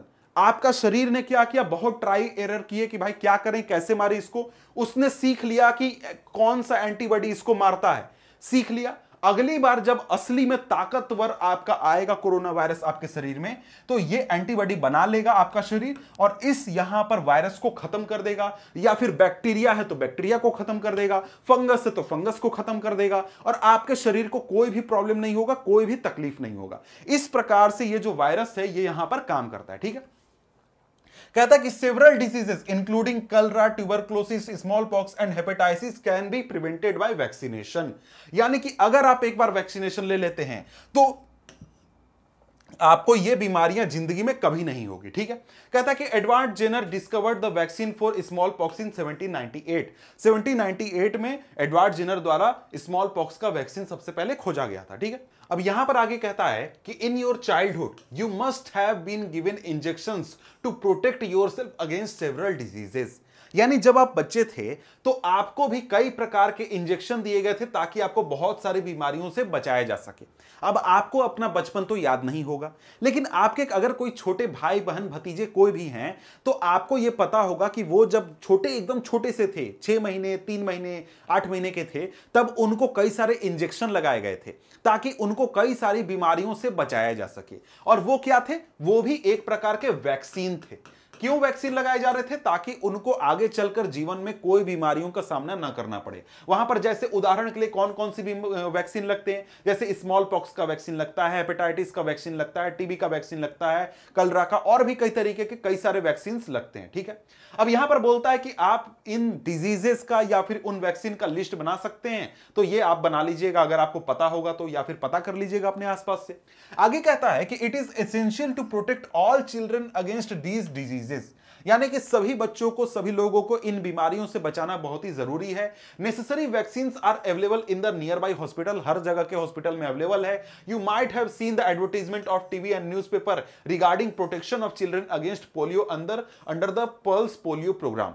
आपने टीवी में भी सुना होगा कि 2 बूंद जिंदगी की, पोलियो का खुराक पिलाइए 5 साल के बच्चों को, इस प्रकार की आपने एडवर्टाइजमेंट सुनी होगी। क्यों भाई? क्योंकि वहां पर आपको क्या करना है? वहां पर सभी बच्चों को वैक्सीन देना है ताकि बच्चों को इन तरीके की बीमारियों का आगे चलकर सामना ना करना पड़े। आगे कहता है कि polio drops given to children are actually a vaccine. जो पोलियो ड्रॉप दिया जाता है बच्चों को, वो रियलिटी में क्या होता है? एक वैक्सीन होता है। उसी प्रकार से जो इंजेक्शन लगाए जाते हैं वो भी क्या होते हैं? एक प्रकार के वैक्सीन होते हैं। ठीक है? आगे कहता है कि a worldwide campaign against smallpox has finally led to its eradication from most parts of the world. यानी कि आज के कई साल पहले जो था, स्मॉल पॉक्स नाम का बीमारी था, बहुत डेंजरस था, बहुत ज्यादा होता था बहुत सारे लोगों को। लेकिन इसका वैक्सीन बनाकर जब लोगों को दिया जाने लगा, दुनिया के सभी देशों ने बहुत एक्टिवली इसको खत्म करने का काम किया, तो आज के समय में आपको स्मॉल पॉक्स के बहुत ही कम केसेस आते हैं, बहुत कम लोगों को यह बीमारी होती है, बहुत कम लोगों को यह तकलीफ होती है। These days vaccines are made on a large scale from micro organism to protect humans and other animals from several diseases. आज के समय में वैक्सीन को बहुत बड़े स्तर पर बनाया जाता है, बहुत बड़ी संख्या में बनाया जाता है, ताकि सभी एनिमल्स को, सभी लोगों को बहुत सारी बीमारियों से बचाया जा सके। जैसे कि आपने अगर आज हाल फिलहाल में न्यूज वगैरह देखा होगा पिछले 1-2-3 साल का, तो आपको पता होगा कि भाई कोरोना नाम की बीमारी चल रही थी, कोरोना वायरस फैल रहा था, उससे बीमारी हो रही थी, ठीक है। अब उसका वैक्सीन को लेकर सभी लोग खोज रहे थे कि भाई जल्दी बनाओ वैक्सीन, जल्दी बनाओ, जल्दी बनाओ, इतने लोग मर रहे हैं, इतने लोगों की तबीयत खराब है। तो वो वैक्सीन क्या करता? वो वैक्सीन एक प्रकार से लोगों को कोरोना वायरस से बचा लेता। इसीलिए यहां पर अगर हम लोग देखें तो वहां पर आपने वैक्सीन का बहुत ज्यादा नाम सुना होगा, और आपने यह भी देखा होगा कि बहुत बड़े स्तर पर वैक्सीन तैयार किए गए, बहुत बड़े स्तर पर हर शहर में, हर गांव में लोगों को वैक्सीन लगाए गए, ताकि लोगों को कोरोना से बचाया जा सके, लोगों को इस तकलीफ से, बीमारी से बचाया जा सके। समझ गए? अब यहां पर आगे हमारे सामने अगला यूज है, अगला एक प्रकार से हमारा फायदा है किसका? माइक्रो ऑर्गेनिज्म का। तो टॉपिक क्या है? Increasing soil fertility. यानी जो माइक्रो ऑर्गेनिज्म होते हैं वो सॉइल फर्टिलिटी इंक्रीज करने में किस प्रकार से मदद करते हैं। आगे कहता है कि सम बैक्टीरिया, जो कि फिगर 2.7 में उदाहरण दिया गया है, are able to fix nitrogen from the atmosphere to enrich soil with nitrogen and increase its fertility. अब यहां पर कहता है कि कुछ बैक्टीरिया ऐसे होते हैं जो कि नाइट्रोजन फिक्सेशन का काम करते हैं। मतलब क्या? मतलब कि यहां पर है कि जो हमारे एयर एटमॉस्फेयर में नाइट्रोजन पाया जाता है, यह नाइट्रोजन गैस के रूप में होता है, एक प्रकार से वो वाटर सोल्यूबल नहीं होता। तो ये नाइट्रोजन जो एटमॉस्फेयर में है वो हमारे प्लांट्स द्वारा कंज्यूम नहीं किए जा सकते हैं, प्लांट उनका यूज नहीं कर सकते हैं, लेकिन प्लांट को नाइट्रोजन चाहिए होता है। तो यहां पर नाइट्रोजन प्लांट्स लेते कैसे हैं? नाइट्रोजन प्लांट्स लेते हैं सॉल्यूबल फॉर्म में, सॉल्यूबल फॉर्म में, जैसे कि नाइट्राइट फॉर्म में, नाइट्रेट फॉर्म में।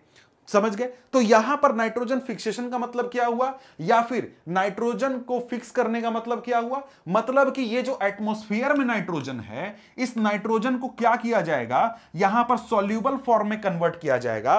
और सॉल्यूबल फॉर्म में मतलब क्या होगा? जो प्लांट है वो अपने जड़ों की मदद से, अपना जो जड़ है उसकी मदद से नाइट्रोजन को आसानी से लेने पाएगा।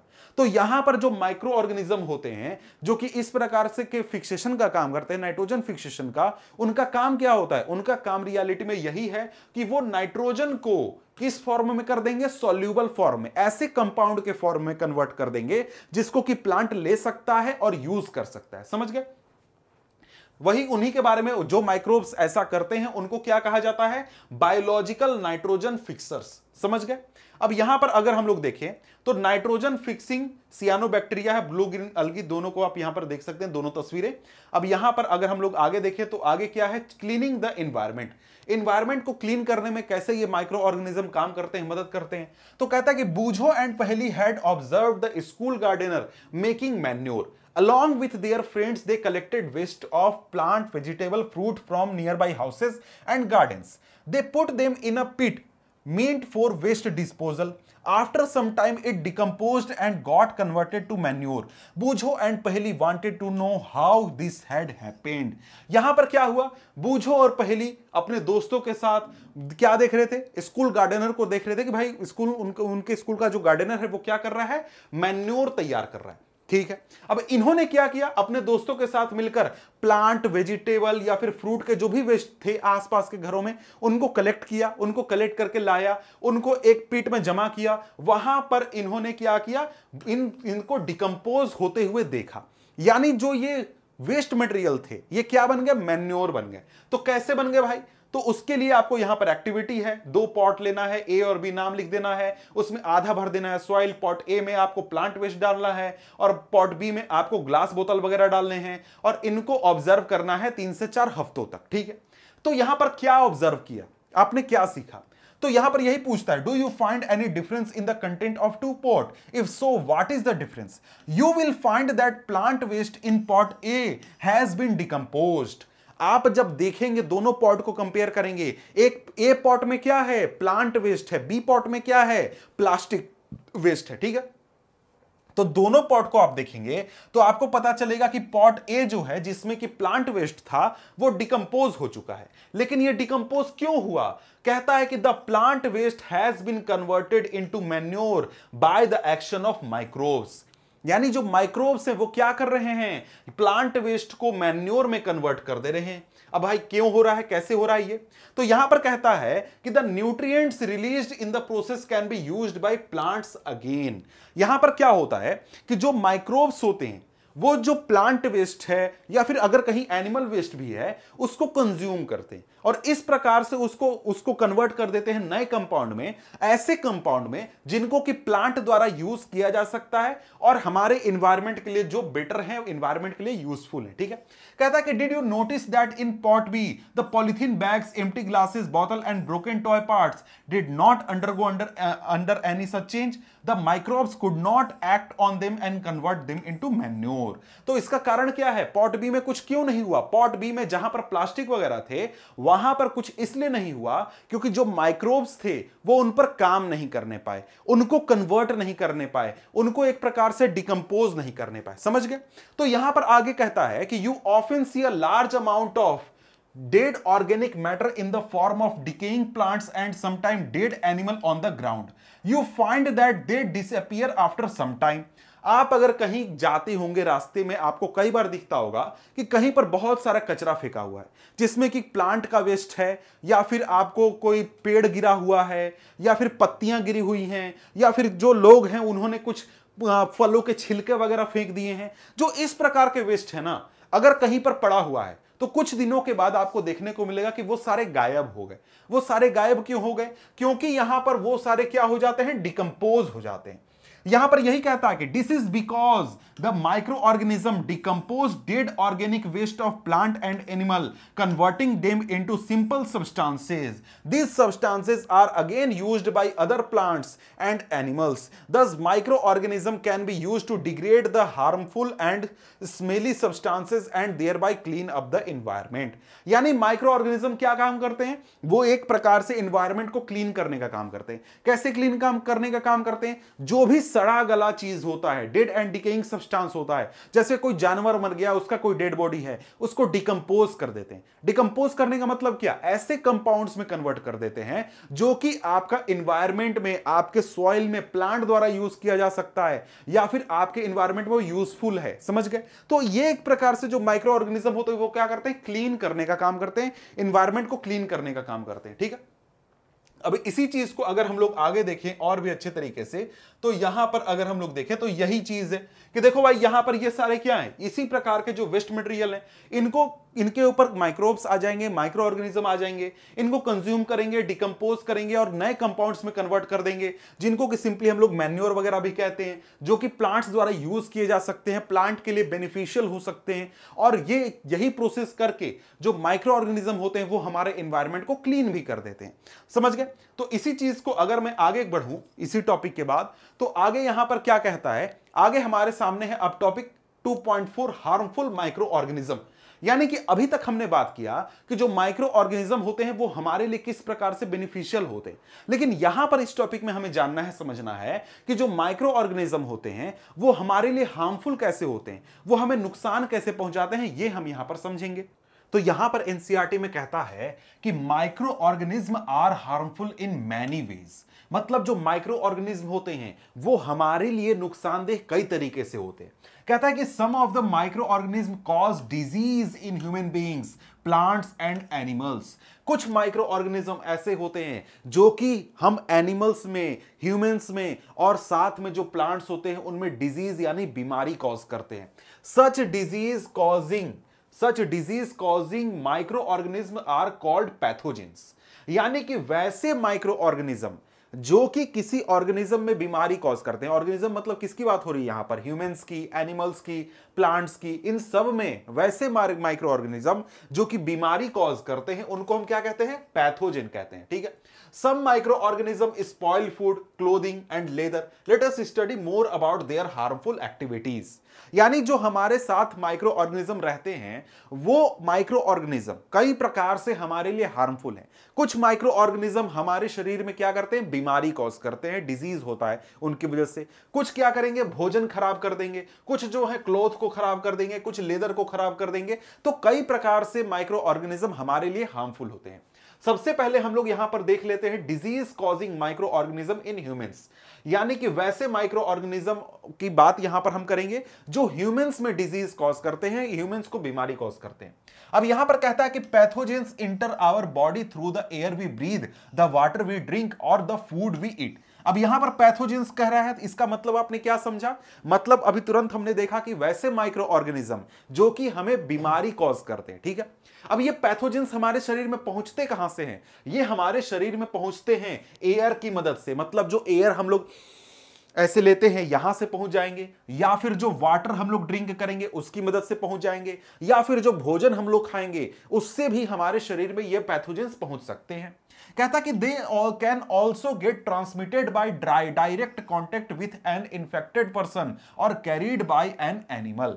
अब कहता है कि देखिए ये तो डायरेक्ट तरीका हो गया कि भाई कैसे वो हमारे शरीर में डायरेक्टली पहुंच गए, लेकिन इसके अलावा और भी तरीके हैं। जैसे कोई व्यक्ति अगर बीमार है किसी बीमारी से जो कि माइक्रो ऑर्गेनिज्म से हो रहा है, उसके कांटेक्ट में अगर हम जाएंगे तो वहां से हमारे शरीर में वो माइक्रो ऑर्गेनिज्म यानी कि पैथोजन आ सकता है। या फिर कोई ऐसा एनिमल होगा जो कि उस बीमारी को हमारे शरीर तक पहुंचाएगा, जो कि कैरियर का काम करेगा। किस चीज का? कैरियर का काम करेगा। कैरियर का उदाहरण हम लोग आगे देखेंगे। अब यहां पर आगे कहता है कि microbial diseases that can spread from an infected person to a healthy person through air, water, food और physical contact are called communicable diseases.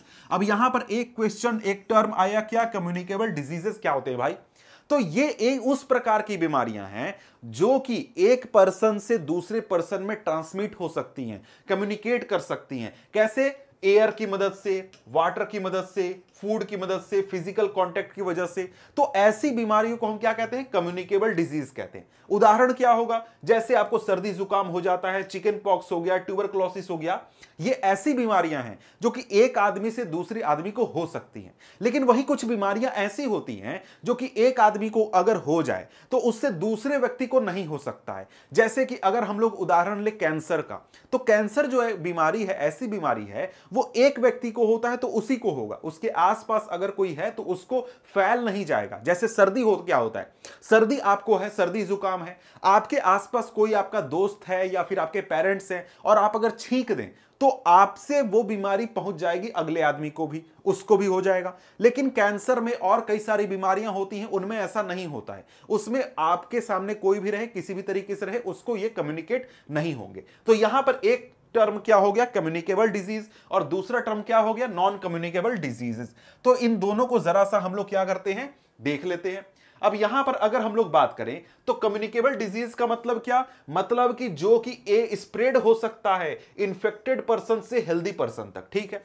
अब यहां पर उदाहरण कलरा, कॉमन कोल्ड हो गया, चिकन पॉक्स हो गया, ट्यूबरक्लोसिस, और इसका उल्टा क्या हो गया? Non communicable diseases. मतलब वैसी बीमारियां जो कि एक व्यक्ति से दूसरे व्यक्ति में ट्रांसमिट नहीं हो सकती हैं, फैल नहीं सकती हैं। जैसे कैंसर हो गया, डायबिटीज हो गया, और भी कई बीमारियां हैं जो कि अगर आपको है तो सिर्फ आपको होगा, वो दूसरे आपके बगल में कोई व्यक्ति अगर बैठा है तो उसको नहीं होगा।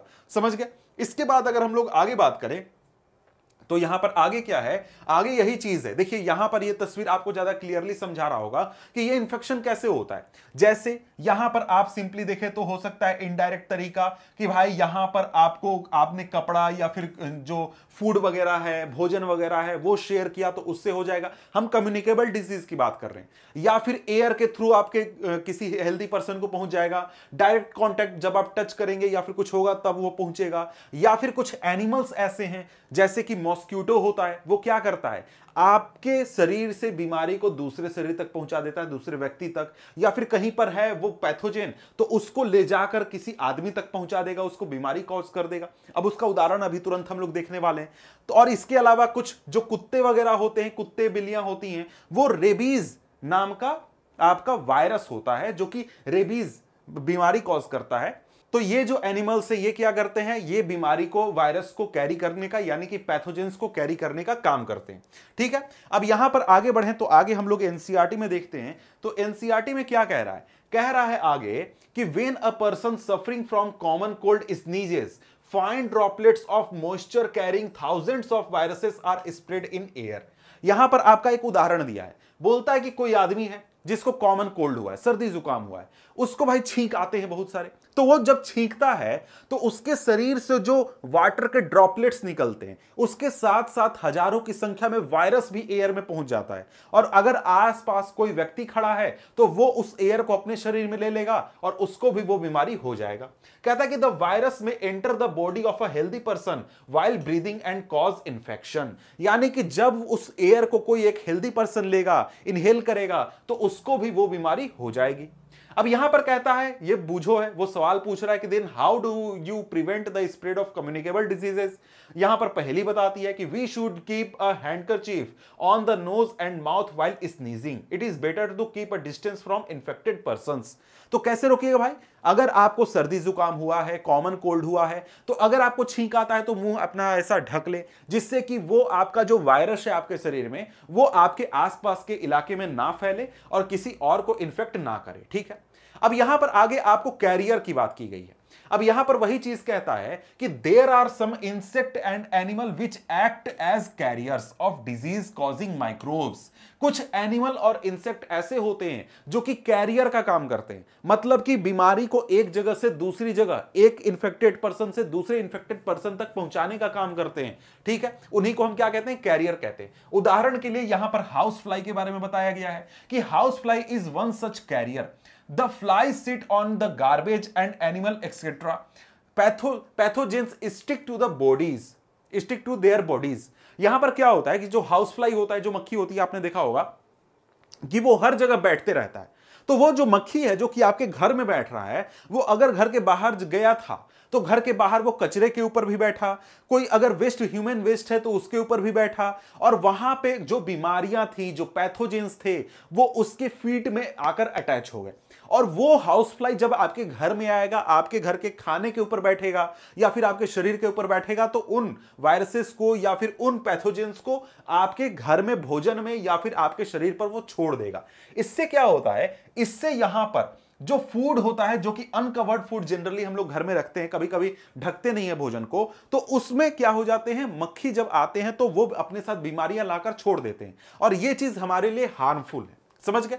और इस तरीके का भोजन अगर आप खाएंगे तो आपको बीमारियां हो सकती है। इसीलिए हमेशा एडवाइस किया जाता है कि जब भी आप अपना खाना रखें तो अपना खाना क्या करें, कवर करके रखें, अच्छे से ढक करके रखें। Avoid consuming uncovered items of food, यानी कि जो भोजन ढक कर नहीं रखा गया है उसको जरा सा अवॉइड करें खाने के लिए, कि भाई वैसा भोजन मत करो, उससे तुमको बीमारियां हो सकती है। इसके अलावा दूसरा उदाहरण है कैरियर का, और वो है anopheles mosquito, female anopheles mosquito, जिसकी वजह से क्या होता है, जिसकी वजह से मलेरिया होता है। ठीक है, अब यहां पर देखिए, जो मलेरिया है उसको कॉज कौन करता है, प्रोटोजोआ करता है। ठीक है, अब यहां पर ये जो फीमेल एनोफिलीज मॉस्क्यूटो है, ये मलेरिया के कैरियर के रूप में काम करता है। क्या, कैरियर के रूप में, यानी ये जो फीमेल एनोफिलीज मॉस्क्यूटो है, ये कहीं से बीमारी जाएगा, वहां से उठाएगा, मुझे मेरे शरीर में लाकर डाल देगा, मेरे शरीर से जाएगा कहीं और, किसी और आदमी पर बैठेगा तो वहां उस पर डाल देगा। तो इस तरीके से ये कैरियर का काम करता है। इसी प्रकार से जो फीमेल एडीज मॉस्क्यूटो है, वो क्या करेगा, डेंगू वायरस के कैरियर का काम करेगा। ठीक है, अब यहां पर ये जो टर्म्स हैं कि कौन सा मॉस्क्यूटो किसको कैरी करता है, ये जरा ध्यान रखिएगा, इंपॉर्टेंट है। ठीक है, अब यहां पर आगे बढ़े तो यहां पर फीमेल एनोफिलीज मॉस्क्यूटो की तस्वीर दी गई है। आगे बढ़े तो आगे क्या कहता है, आगे कहता है कि भाई कैसे हम लोग मलेरिया से प्रिवेंट हो सकते हैं, बच सकते हैं। तो कहता है कि all mosquitoes breed in water, जितने भी मॉस्क्यूटोज होते हैं वो कहां ब्रीड करते हैं, वाटर में ब्रीड करते हैं। कैसे वाटर में, स्टिल वाटर में। जैसे आपके घर के बाहर कहीं कोई बर्तन है, उसमें पानी जमा हो गया, कई दिनों तक जमा है, तो वहां पर क्या होगा, मॉस्क्यूटो अपना एक घर जैसा बना लेगा, वहां पर ब्रीडिंग वो करेगा। इसी प्रकार से कहीं पर गंदगी है, नाली है, वो जमा हुआ है, तो उसमें भी वो ब्रीडिंग करेगा। ठीक है, तो यहां पर इसीलिए कहता है कि one should not let water collect anywhere in coolers, tyres, flower pot etcetera. By keeping the surroundings clean and dry, we can prevent mosquitoes from breeding. यानी कि अगर आप कहीं भी पानी जमा नहीं होने देंगे अपने इलाके में, तो पानी जमा नहीं होगा तो क्या होगा, पानी जमा नहीं होगा तो वहां पर आपको मॉस्किटोज ब्रीड नहीं करने पाएंगे, और अगर मॉस्किटोज ब्रीड नहीं करेंगे तो आपको बीमारी नहीं होगा, वो कैरियर के रूप में काम करने नहीं पाएंगे, और आपका इलाका, आपका घर जो है वो सेफ रहेगा, किसी को बीमारी नहीं होगा। ठीक है, आगे कहता है कि try to make a list of measures which help to avoid the spread of malaria. आप क्या क्या कदम उठा सकते हैं, क्या क्या कर सकते हैं मलेरिया को रोकने के लिए, ये इसके लिए आपको लिस्ट बनाना है। अब यहां पर ये जो चार्ट आपके बुक में दिया गया है, इस चार्ट में बताया गया है कि कौन सी बीमारी कौन से माइक्रो ऑर्गेनिज्म से होती है, उसका ट्रांसमिशन कैसे होता है, उससे आप बच कैसे सकते हैं। तो ये चार्ट जरा सा ध्यान दे लीजिएगा, ध्यान एक बार पढ़ लीजिएगा, क्योंकि इससे क्वेश्चंस वगैरह 1 मार्क्स में पूछ दिए जाते हैं कि भाई टीवी किसके वजह से होता है, तो बैक्टीरिया की वजह से। मोड ऑफ ट्रांसमिशन क्या होता है, एयर होता है। मिजल्स किससे होता है, वायरस से, एयर। इसके अलावा चिकन पॉक्स वायरस से, पोलियो वायरस से, और इसके बाद कलरा बैक्टीरिया से, टाइफाइड बैक्टीरिया से। तो सारे नाम आपको यहां पर दिए गए हैं, इसको एक बार रिवाइज कर लीजिएगा, पढ़ लीजिएगा। ठीक है, आगे बढ़ें तो आगे कहता है कि some of the common diseases affecting humans, their modes of transmission and few general method of prevention are shown in table 2.1, जो कि टेबल मैंने आपको बता दिया। अब यहां पर आगे बताया जा रहा है डिजीज कॉजिंग माइक्रो ऑर्गेनिज्म इन एनिमल्स। अब यहां पर हमने शुरू से ही बात किया कि जो माइक्रो ऑर्गेनिज्म होते हैं वो सिर्फ ह्यूमंस में बीमारी कॉज नहीं करते हैं, बल्कि ह्यूमंस के अलावा एनिमल्स में भी बीमारी कॉज करते हैं। कुछ उदाहरण यहां पर हमें समझने हैं। तो यहां पर कहता है कि several micro organism not only cause diseases in humans and plants but also in other animal. For example anthrax is dangerous human and cattle disease caused by bacterium. Anthrax नाम की बीमारी ऐसी है जो कि काफी डेंजरस है, और ये आपको एनिमल्स में भी होती है और साथ में ह्यूमंस में भी होती है, और ये बैक्टीरियम के द्वारा कॉज किया जाता है। आगे कहता है कि foot and mouth disease of cattle is caused by a virus. यहां पर जो जानवर होते हैं, एनिमल्स होते हैं, उनमें फुट एंड माउथ डिजीज होता है जो कि वायरस के द्वारा कॉज किया जाता है। ठीक है, आगे यहां पर बढ़ें तो आगे यहां पर क्या कहता है, disease causing micro organism in plants, यानी प्लांट्स में माइक्रो ऑर्गेनिज्म के द्वारा डिजीज कॉज किया जाता है। तो इसके बारे में भी हम लोग जरा सा पढ़ लेते हैं। तो कहता है कि several micro organism cause diseases in plants like wheat, rice, potato, sugar cane, orange, apple and others. वही बात है कि भाई देखो, बहुत सारे माइक्रो ऑर्गेनिज्म हैं जो प्लांट में भी उसी प्रकार की बीमारियां कॉज करते हैं, उसी तरीके से बीमारियां कॉज करते हैं जैसे कि हमारे शरीर में या फिर एनिमल्स में करते हैं। जैसे उदाहरण में यहां पर कुछ आपको उदाहरण नेक्स्ट पेज में दिए गए हैं, लेकिन यहां पर ये असर क्या करते हैं भाई, असर ये करते हैं कि अगर ये मान लो बीमारियां प्लांट को हो गई, कोई फसल है तो उसका प्रोडक्शन कम हो जाएगा, उसका एक तरीके से यील्ड कम हो जाएगा, और उसको एक प्रकार से पूरा फसल खराब हो सकता है, मर सकता है। तो तरह तरह की कंडीशन वहां पर हो सकते हैं।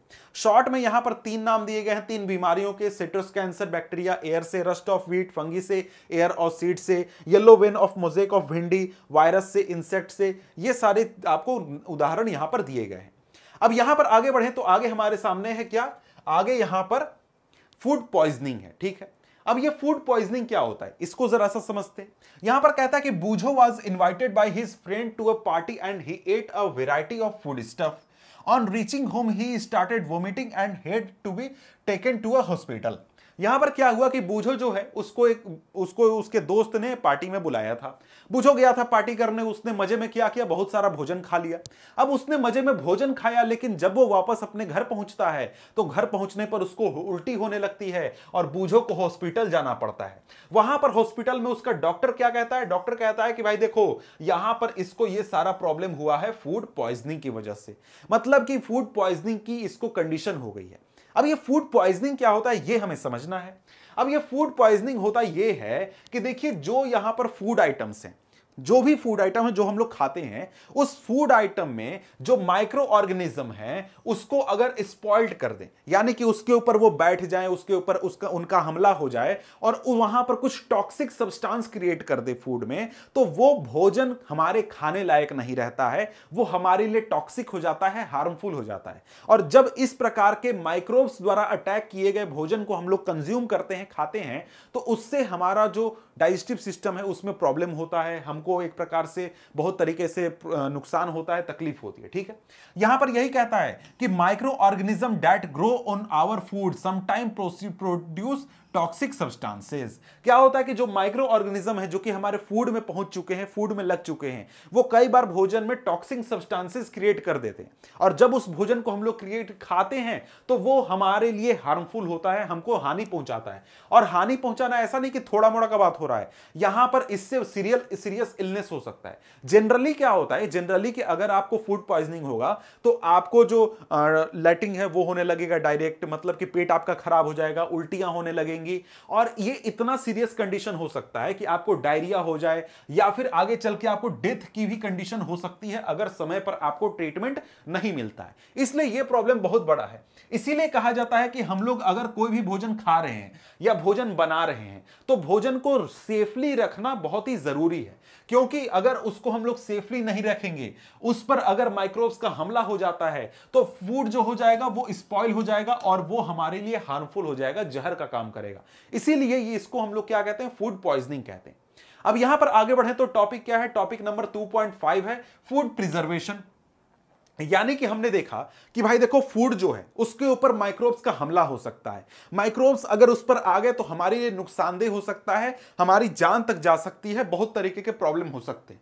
तो यहां पर इस टॉपिक में हमें समझना है कि अगर ऐसी कंडीशन आ सकती है तो इसको रोकने का क्या तरीका है, हम लोग कैसे रोकेंगे, माइक्रोब्स के हमले से हम लोग अपने फूड को कैसे बचाएंगे। तो यहां पर हम लोग फूड के प्रिजर्वेशन के तरीके को समझने वाले हैं।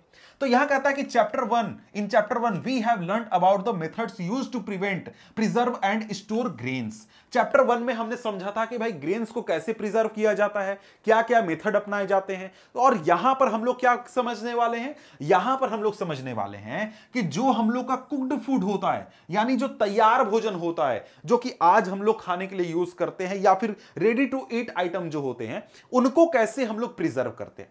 कहता है कि you know that bread left unused under moist condition is attacked by fungus. Micro organism spoil our food. Spoiled food emits bad smell and has bad taste and changed colour. It is spoiling of food a chemical reaction.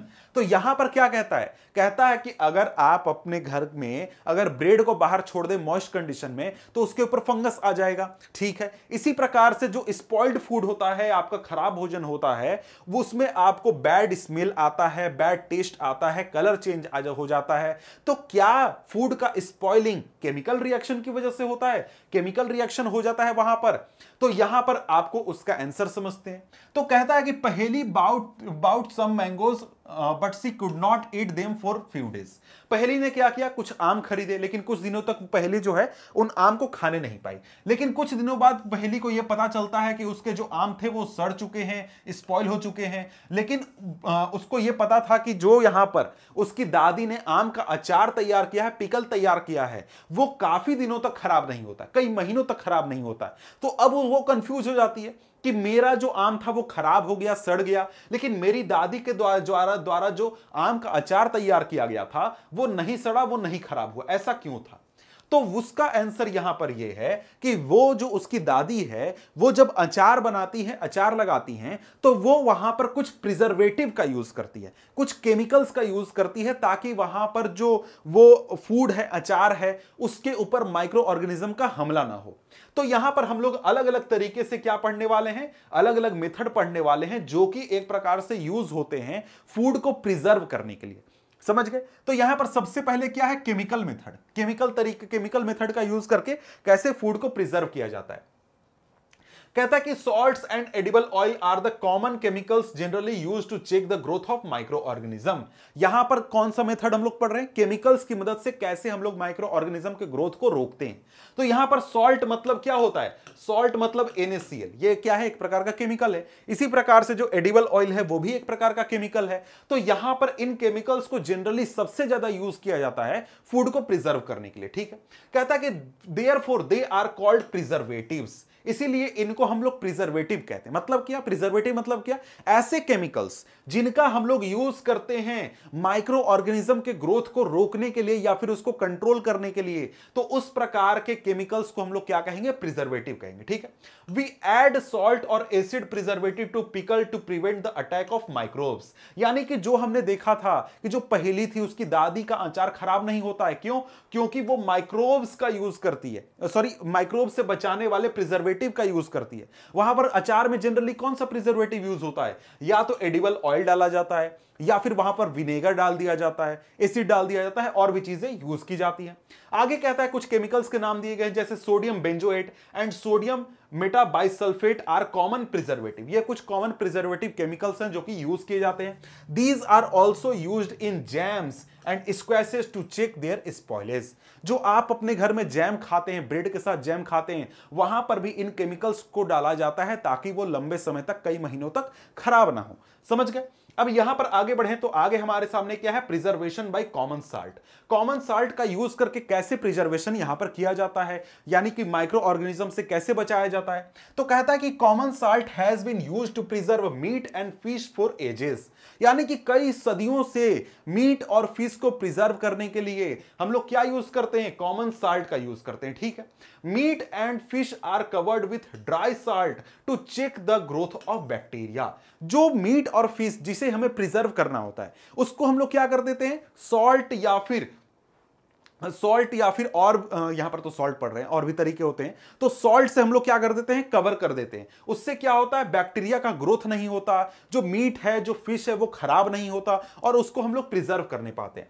Salting is also use to preserve amla, raw mangoes and tamarinds. यहां पर जो salt है उससे और भी चीजों को हम लोग, फूड आइटम्स को प्रिजर्व करते हैं, उनको खराब होने से रोकते हैं।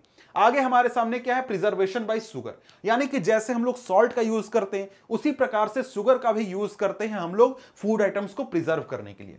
जैसे कहता है कि jams, jellies and squashes are preserved by sugar. Sugar reduces the moisture content which inhibits the growth of bacteria which spoil food। यहां पर क्या होता है, शुगर जब हम लोग फूड आइटम में ऐड करते हैं तो वो फूड आइटम में से मॉइस्चर को रिमूव कर देता है, मॉइस्चर की मात्रा कम कर देता है, जिससे कि वहां पर बैक्टीरिया का ग्रोथ कम होने लगता है, और उससे क्या होता है, हमारा फूड आइटम प्रिजर्व हो जाता है, वहां पर स्पॉइल होने के चांसेस कम हो जाते हैं। ठीक है, आगे यहां पर है preservation by oil and vinegar. यानी ऑयल और विनेगर का यूज करके कैसे फूड आइटम्स को प्रिजर्व किया जाता है। तो यहां पर कहता है कि use of oil and vinegar prevents spoilage of pickle because bacteria can not live in such environment. यानी यहां पर जो ऑयल होता है, विनेगर होता है, उसका जो एनवायरमेंट होता है वहां पर बैक्टीरिया सर्वाइव नहीं कर सकता है, जिंदा नहीं रह सकता है। इसलिए यहां पर क्या होता है, इनकी मदद से हम लोग फूड को प्रिजर्व कर सकते हैं। कहता है कि vegetables, fruits, fish, meat are often preserved by this method. यहां पर ऑयल का यूज करके, विनेगर का यूज करके इन आइटम्स को हम लोग प्रिजर्व करते हैं। इसके बाद यहां पर अगला मेथड हमारे सामने क्या है, कहता है हीट एंड कोल्ड ट्रीटमेंट। यानी कि गर्मी और साथ में ठंडी से हम लोग कैसे प्रिजर्व करते हैं। जनरली आपने देखा होगा कि आपके घर में फ्रिज है, फ्रिज में अगर आप क्या करते हैं, आपको कोई खाना को अगले दिन खाना है तो आप क्या करते हैं, फ्रिज में रख देते हैं। क्यों भाई? क्योंकि फ्रिज में वहां पर टेम्परेचर इतना कम होता है ना कि वो वहां पर माइक्रो ऑर्गेनिज्म को ग्रो नहीं होने देता है। इसी प्रकार से जब फूड आइटम जैसे कि मिल्क को हमें प्रिजर्व करना होता है तो हम उसको क्या करते हैं, उसको बॉयल कर देते हैं या फिर हीट कर देते हैं। तो उसमें जो माइक्रो ऑर्गेनिज्म होते हैं वो खत्म हो जाते हैं, रिमूव हो जाते हैं, मर जाते हैं, तो वो भी एक प्रकार से प्रिजर्व हो जाता है। तो ये दो तरीके हैं जिनसे कि फूड आइटम को हम लोग प्रिजर्व करते हैं। आइए इसको जरा सा पढ़ते हैं। कहता है कि you must have observed your mother boiling milk before it is stored और यूज्ड। आपने देखा होगा कि आपके घर में जब दूध आता है तो दूध को यूज करने से पहले क्या किया जाता है, उसको बॉयल किया जाता है, या फिर अगर दूध को रखना भी है तो उसको रखने से पहले बॉयल किया जाता है। तो यहां पर कहता है कि boiling kills many micro organism. जब आप दूध को बॉयल करते हैं तो दूध में जितने भी माइक्रो ऑर्गेनिज्म होते हैं उनमें से ज्यादातर माइक्रो ऑर्गेनिज्म क्या हो जाते हैं, खत्म हो जाते हैं, और आपके फूड के स्पॉइल होने के चांसेस बहुत ही कम हो जाते हैं। ठीक है, आगे कहता है कि similarly we keep our food in the refrigerator, low temperature inhibits the growth of microbes. तो ये चीज तो मैंने आपको पहले ही समझा दिया कि आपको अगर कोई फूड आइटम प्रिजर्व करना है तो हम लोग कहां रखेंगे, रेफ्रिजरेटर में रखेंगे। रेफ्रिजरेटर में रखने से क्या होगा, वहां पर टेम्परेचर इतना कम होता है कि वहां पर माइक्रो ऑर्गेनिज्म जो हैं वो सर्वाइव नहीं करने पाते हैं या फिर वो अच्छे से एक्शन नहीं करने पाते हैं, जिससे कि यहां पर क्या होता है, हमारा फूड आइटम प्रिजर्व रहता है। इसीलिए आप देखते हैं कि जो आपका खाना है वो फ्रिज में रखने पर 1 दिन 2 दिन भी खराब नहीं होता, क्योंकि वहां पर माइक्रो ऑर्गेनिज्म का एक्शन बहुत ही स्लो हो जाता है, बिल्कुल ना के बराबर हो जाता है। ठीक है, अब यहां पर आगे कहता है कि why does the milk that comes in packet not spoil, my mother told me that the milk is pasteurised, what is pasteurisation. अब यहां पर कहता है कि भाई जो दूध आता है हमारे घर में वो एक क्यों खराब नहीं होता, जबकि वो पैकेट में आता है, वो तो खराब हो जाना चाहिए था, हमने उसको बॉयल तो किया नहीं है। तो वहां पर एक प्रोसेस का यूज होता है जिसको कि पाश्चराइजेशन कहते हैं। इस प्रोसेस के जरिए दूध को प्रिजर्व किया जाता है और स्पॉइल होने से रोका जाता है। तो यहां पर पाश्चराइजेशन क्या होता है, ये आपका इंपॉर्टेंट है, इंपॉर्टेंट क्वेश्चन भी आप कह सकते हैं। कहता है कि pasteurised milk can be consumed without boiling as it is free from harmful microbes. यहां पर जो पाश्चराइज मिल्क होता है, यानी जो पैकेट में दूध आपके घर आता है, वो दूध को आप डायरेक्टली भी कंज्यूम कर सकते हैं, क्योंकि वो एक तरीके से कंज्यूमेबल होता है, उसमें कोई भी माइक्रो ऑर्गेनिज्म नहीं होते हैं। क्यों नहीं होते हैं, क्योंकि वहां पर पाश्चराइजेशन का प्रोसेस किया गया है उस दूध के साथ। तो पाश्चराइजेशन क्या होता है ये समझते हैं। कहता है कि the milk is heated to about 70 degree Celsius for 15 to 30 seconds and then suddenly chilled and stored. By doing so, it prevents the growth of microbes. यहां पर क्या होता है पाश्चराइजेशन में कि भाई हम लोग दूध को हीट करेंगे कितना टेम्परेचर पे, 70 डिग्री सेल्सियस पे, 15 से 30 सेकंड तक इस टेम्परेचर पर हम लोग रखेंगे और उसके बाद तुरंत उसको क्या कर देंगे, ठंडा कर देंगे और स्टोर कर देंगे। इससे क्या होगा, जो यहां पर माइक्रो ऑर्गेनिज्म है वो एक प्रकार से क्या हो जाएंगे, वो खत्म हो जाएंगे या फिर ये एक प्रकार से वहां से रिमूव हो जाएंगे। This process was discovered by Louis Pasteur, it is called pasteurisation. ये क्या है, पाश्चराइजेशन प्रोसेस यही है। पाश्चराइजेशन प्रोसेस के बारे में लिखने के लिए बोलेगा तो क्या लिखिएगा, pasteurisation is a process by which we preserve milk by process of heating the milk at 70 degree Celsius for 15 to 30 seconds and then suddenly chilling and storing it। तो इस प्रकार से आप बनाकर लिख सकते हैं, ज्यादा कोई टफ चीज नहीं है। अब यहां पर आगे देखें तो आगे क्या है, स्टोरेज एंड पैकेजिंग अगला टॉपिक है। कहता है कि these days dry fruits and even vegetables are sold in sealed and tie packets to prevent attack of microbes. यहां पर आजकल क्या यूज किया जा रहा है कि भाई जो भी चीजें बेची जा रही हैं उन सबको इस प्रकार से सील करके बेचा जा रहा है कि वहां पर कोई भी माइक्रो ऑर्गेनिज्म का अटैक ना हो, वो फूड आइटम खराब ना हो। और ये भी एक तरीका है जो इससे कि क्या होता है, जो एयर में हमारे सराउंडिंग में माइक्रो ऑर्गेनिज्म है उनको इन फूड आइटम पर पहुंचने से रोक दिया जाता है। कैसे, सील पैक करके, ताकि कोई भी एयर ना अंदर जाने पाए, कोई भी माइक्रो ऑर्गेनिज्म ना अंदर जाने पाए और ये फूड आइटम हमारा खराब ना हो। ठीक है, अब यहां पर आगे बढ़े तो आगे हमारे सामने टॉपिक है नाइट्रोजन फिक्सेशन। अब ये नाइट्रोजन फिक्सेशन क्या होता है, अभी तुरंत हमने नाइट्रोजन फिक्सेशन के बारे में पढ़ा था, शुरू थोड़ी देर पहले हमने शॉर्ट में बात किया था, 2-3 लाइन बात किया था। कहता कि you have learned about the bacterium rhizobium in class 6 and 7। It is involved in the fixation of nitrogen in leguminous plants pulses. यहां पर हमने क्लास 6 और 7 में राइजोबियम बैक्टीरिया के बारे में बात किया है कि ये जो राइजोबियम बैक्टीरिया हैं ये नाइट्रोजन फिक्सेशन का काम करते हैं। और ये नाइट्रोजन फिक्सेशन कहां काम करते हैं, लेगुमिनस प्लांट्स में, यानी एग्जांपल के लिए पल्सेस में। ठीक है, कहता है कि recall that rhizobium lives in the root nodules of leguminous plants. जो राइजोबियम बैक्टीरिया है वो रहता कहां है, लेगुमिनस प्लांट के रूट नोड्यूल्स में रहता है। अब इसके लिए जरा सा हम लोग तस्वीर देख लेते हैं, तब हमको यह चीज ज्यादा अच्छी तरीके से समझ में आएगी। तो यहां पर अगर हम लोग देखें तो यहां पर देखिए, यहां पर आप क्या देख रहे हैं, यहां पर आप देख रहे हैं एक प्लांट है, कैसा प्लांट, लेगुमिनस प्लांट। उसके रूट में इस प्रकार के नोड्स बने हुए हैं और इन्हीं नोड्स में यहां पर कौन रहता है, राइजोबियम बैक्टीरिया रहता है। ये काम क्या करता है, ये एक प्रकार से एयर में जो नाइट्रोजन प्रेजेंट है उसको प्लांट के यूजेबल फॉर्म में कन्वर्ट करता है, ऐसे कंपाउंड में कन्वर्ट करता है जिसको कि प्लांट डायरेक्टली ले सके, और ये प्लांट के साथ एक सिम्बायोटिक रिलेशनशिप में रहता है। अब ये सिम्बायोटिक रिलेशनशिप का मतलब क्या हुआ? मतलब कि यहां पर जो ये राइजोबियम बैक्टीरिया है ये प्लांट को नाइट्रोजन प्रोवाइड करेगा और बदले में जो प्लांट है ये इनको फूड आइटम्स देंगे। तो ये दोनों एक दूसरे की मदद करते हैं, एक दूसरे के काम करते हैं और दोनों सर्वाइव करते हैं। तो यहां पर ये हो गया राइजोबियम बैक्टीरिया। ये रहता कहां है? ये रहता है लेगुमिनस प्लांट के रूट नोड्यूल्स में। ठीक है, कहता कि such as beans, peas with which it has symbiotic relationship. Symbiotic relationship मैंने आपको समझा दिया कि जो यहां पर ये बैक्टीरिया है, ये बैक्टीरिया क्या करेगा? ये नाइट्रोजन देगा, नाइट्रोजन कंपाउंड देगा। किसको? प्लांट को। और प्लांट क्या करेगा? प्लांट बदले में बैक्टीरिया को फूड देगा, खाना देगा। ठीक है, sometimes nitrogen gets mixed through the action of lightning. अब यहां पर एक और तरीका है नाइट्रोजन फिक्सेशन का कि यहां पर जब एटमॉस्फेयर में लाइटनिंग होता है तो उसकी वजह से भी कुछ नाइट्रोजन क्या होता है? कंपाउंड में कन्वर्ट हो जाता है, सॉल्यूबल कंपाउंड में, जिसको कि प्लांट ले सकता है। उस तरीके से भी नाइट्रोजन फिक्सेशन होता है। ठीक है, कहता है कि but you know that the amount of nitrogen in the atmosphere remains constant, you may wonder how. लेकिन आपको पता है कि जो नाइट्रोजन है उसकी मात्रा हमारे एयर में कांस्टेंट रहती है। कितनी रहती है भाई? करीब 78%। और ये हमेशा इतना ही रहता है। तो क्यों रहता है, कैसे रहता है? तो यहां पर इसके लिए हम लोगों को क्या पढ़ना है? हम लोगों को पढ़ना है नाइट्रोजन साइकिल। अब ये नाइट्रोजन साइकिल क्या चीज है भाई? नाइट्रोजन, यहां देखिए लेगुमिनस प्लांट का रूट नोड्यूल्स दिखाया गया आपको, जहां पर कि राइजोबियम बैक्टीरिया रहता है, वो तो हमने आपको दिखा दिया। अब ये नाइट्रोजन साइकिल क्या चीज होता है?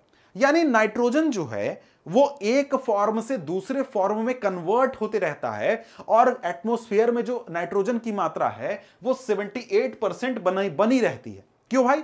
क्योंकि जो नाइट्रोजन आपका कन्वर्ट हुआ सॉल्यूबल कंपाउंड के रूप में प्लांट के रूट के में गया, वो कुछ समय बाद फिर से एयर में चला जाएगा कन्वर्ट होकर के। कैसे? वही हमें यहां पर समझना है इस नाइट्रोजन साइकिल में। मतलब क्या? एटमॉस्फेयर से प्लांट में गया, प्लांट से फिर एटमॉस्फेयर में आ गया, वो पूरा साइकिल चलते रहता है। तो कैसे ये प्रोसेस होता है ये समझते हैं।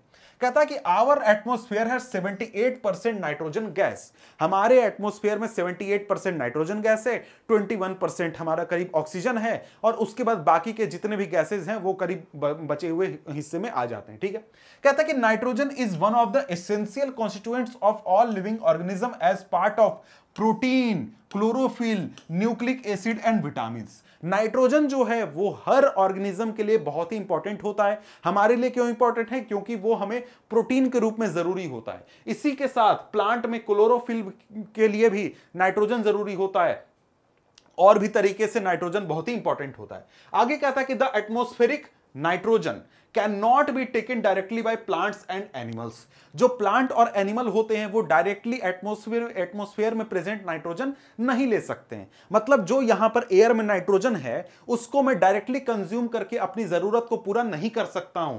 तो कहता है यहां पर कि certain bacteria and blue green algae present in the soil fix nitrogen from the atmosphere and convert it into compounds of nitrogen।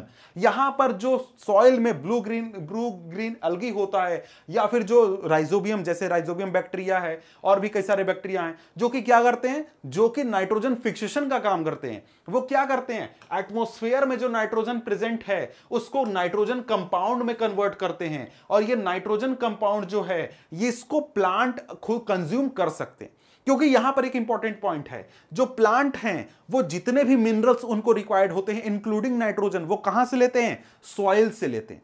किसके साथ? वाटर के साथ। तो नाइट्रोजन कंपाउंड जो कि वाटर में सॉल्यूबल है उसी को प्लांट ले सकते हैं, एयर में प्रेजेंट नाइट्रोजन को नहीं ले सकते हैं। इसीलिए इस कंपाउंड के फॉर्म में कन्वर्ट करना जरूरी है, तभी प्लांट उनको कंज्यूम करने पाएंगे। ठीक है, कहता है कि it can be utilised by plants from the soil through their root system.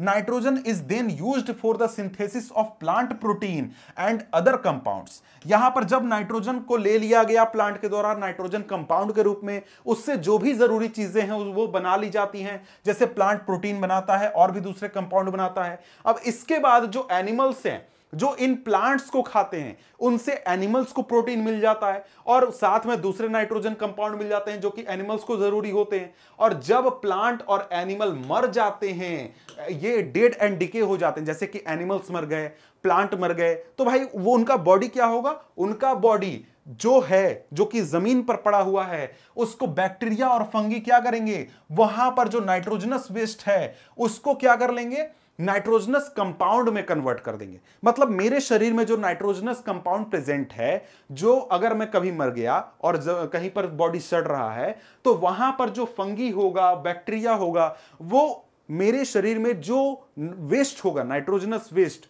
उसको ऐसे नाइट्रोजन कंपाउंड में कन्वर्ट कर देगा जिसको कि प्लांट द्वारा लिया जा सके। और यहां पर क्या हो जाएगा, फिर से नाइट्रोजन कहां पहुंच जाएगा, सॉइल में पहुंच जाएगा। Certain other bacteria convert some part of them into nitrogen gas which goes back into the atmosphere. कुछ दूसरे ऐसे बैक्टीरिया हैं जो ये नाइट्रोजन वेस्ट है उसको क्या कर देंगे, नाइट्रोजन में कन्वर्ट कर देंगे, या फिर जो नाइट्रोजनस कंपाउंड है उसको एटमॉस्फेयर में नाइट्रोजन गैस के रूप में कन्वर्ट कर देंगे और एटमॉस्फेयर में भेज देंगे। तो इस प्रकार से ये साइकिल चलते रहता है और जो एटमॉस्फेयर में नाइट्रोजन का परसेंटेज है वो बना रहता है। ठीक है, और ये 78% बना हुआ रहता है। और यही है नाइट्रोजन साइकिल।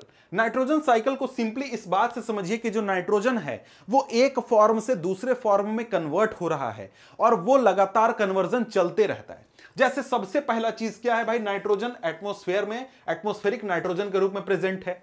यहां पर दो प्रकार से नाइट्रोजन फिक्सेशन हुआ। पहला, लाइटनिंग के जरिए क्या बन गया, नाइट्रोजनस कंपाउंड बन गया, सॉइल में पहुंच गया। दूसरा तरीका कि नाइट्रोजन फिक्सिंग बैक्टीरिया जो हैं वो क्या करते हैं, नाइट्रोजन फिक्सेशन करते हैं और नाइट्रोजनस कंपाउंड बनाते हैं जो कि प्लांट द्वारा यूज किया जा सकता है। अब यहां पर सॉइल में पहुंच गया नाइट्रोजन नाइट्रोजनस कंपाउंड के रूप में, इसको प्लांट द्वारा ले लिया जाएगा, प्लांट उसको कंज्यूम कर लेंगे, प्लांट को खाएंगे एनिमल्स, तो एनिमल्स के पास नाइट्रोजन पहुंच गया। और एनिमल्स जब एक प्रकार से मर जाएंगे, उनका बॉडी डिके होने लगेगा, प्लांट्स का बॉडी डिके होने लगेगा, तो ये फिर से कहां पहुंच जाएंगे, सॉइल में पहुंच जाएंगे। ठीक है, अब यहां पर सॉइल से कुछ ऐसे बैक्टीरिया हैं जो यहां पर गैसियस नाइट्रोजन बनाएंगे और नाइट्रोजन को वापस से एटमॉस्फेयर में भेज देंगे। ये इस प्रकार से नाइट्रोजन हमेशा कन्वर्ट होते रहता है एक फॉर्म से दूसरे फॉर्म में, और ये नाइट्रोजन साइकिल चलते रहता है और इस प्रकार से एटमॉस्फेयर में नाइट्रोजन की मात्रा बनी हुई रहती है। ठीक है, 78% बना हुआ रहता है। तो यहां पर अगर हम लोग देखें तो हमारे सामने कुछ इंपॉर्टेंट टर्म्स हैं, जो कीवर्ड हैं आप यहां पर देख सकते हैं। वैसे इस चैप्टर में जितने भी इंपॉर्टेंट चीजें थी वो तो सारी मैंने आपको समझा दी है। इसके बाद यहां पर चैप्टर ये हमारा खत्म होता है। तो मिलते हैं हम आपसे अगले वीडियो में अगले चैप्टर के साथ, तब तक के लिए गुड बाय।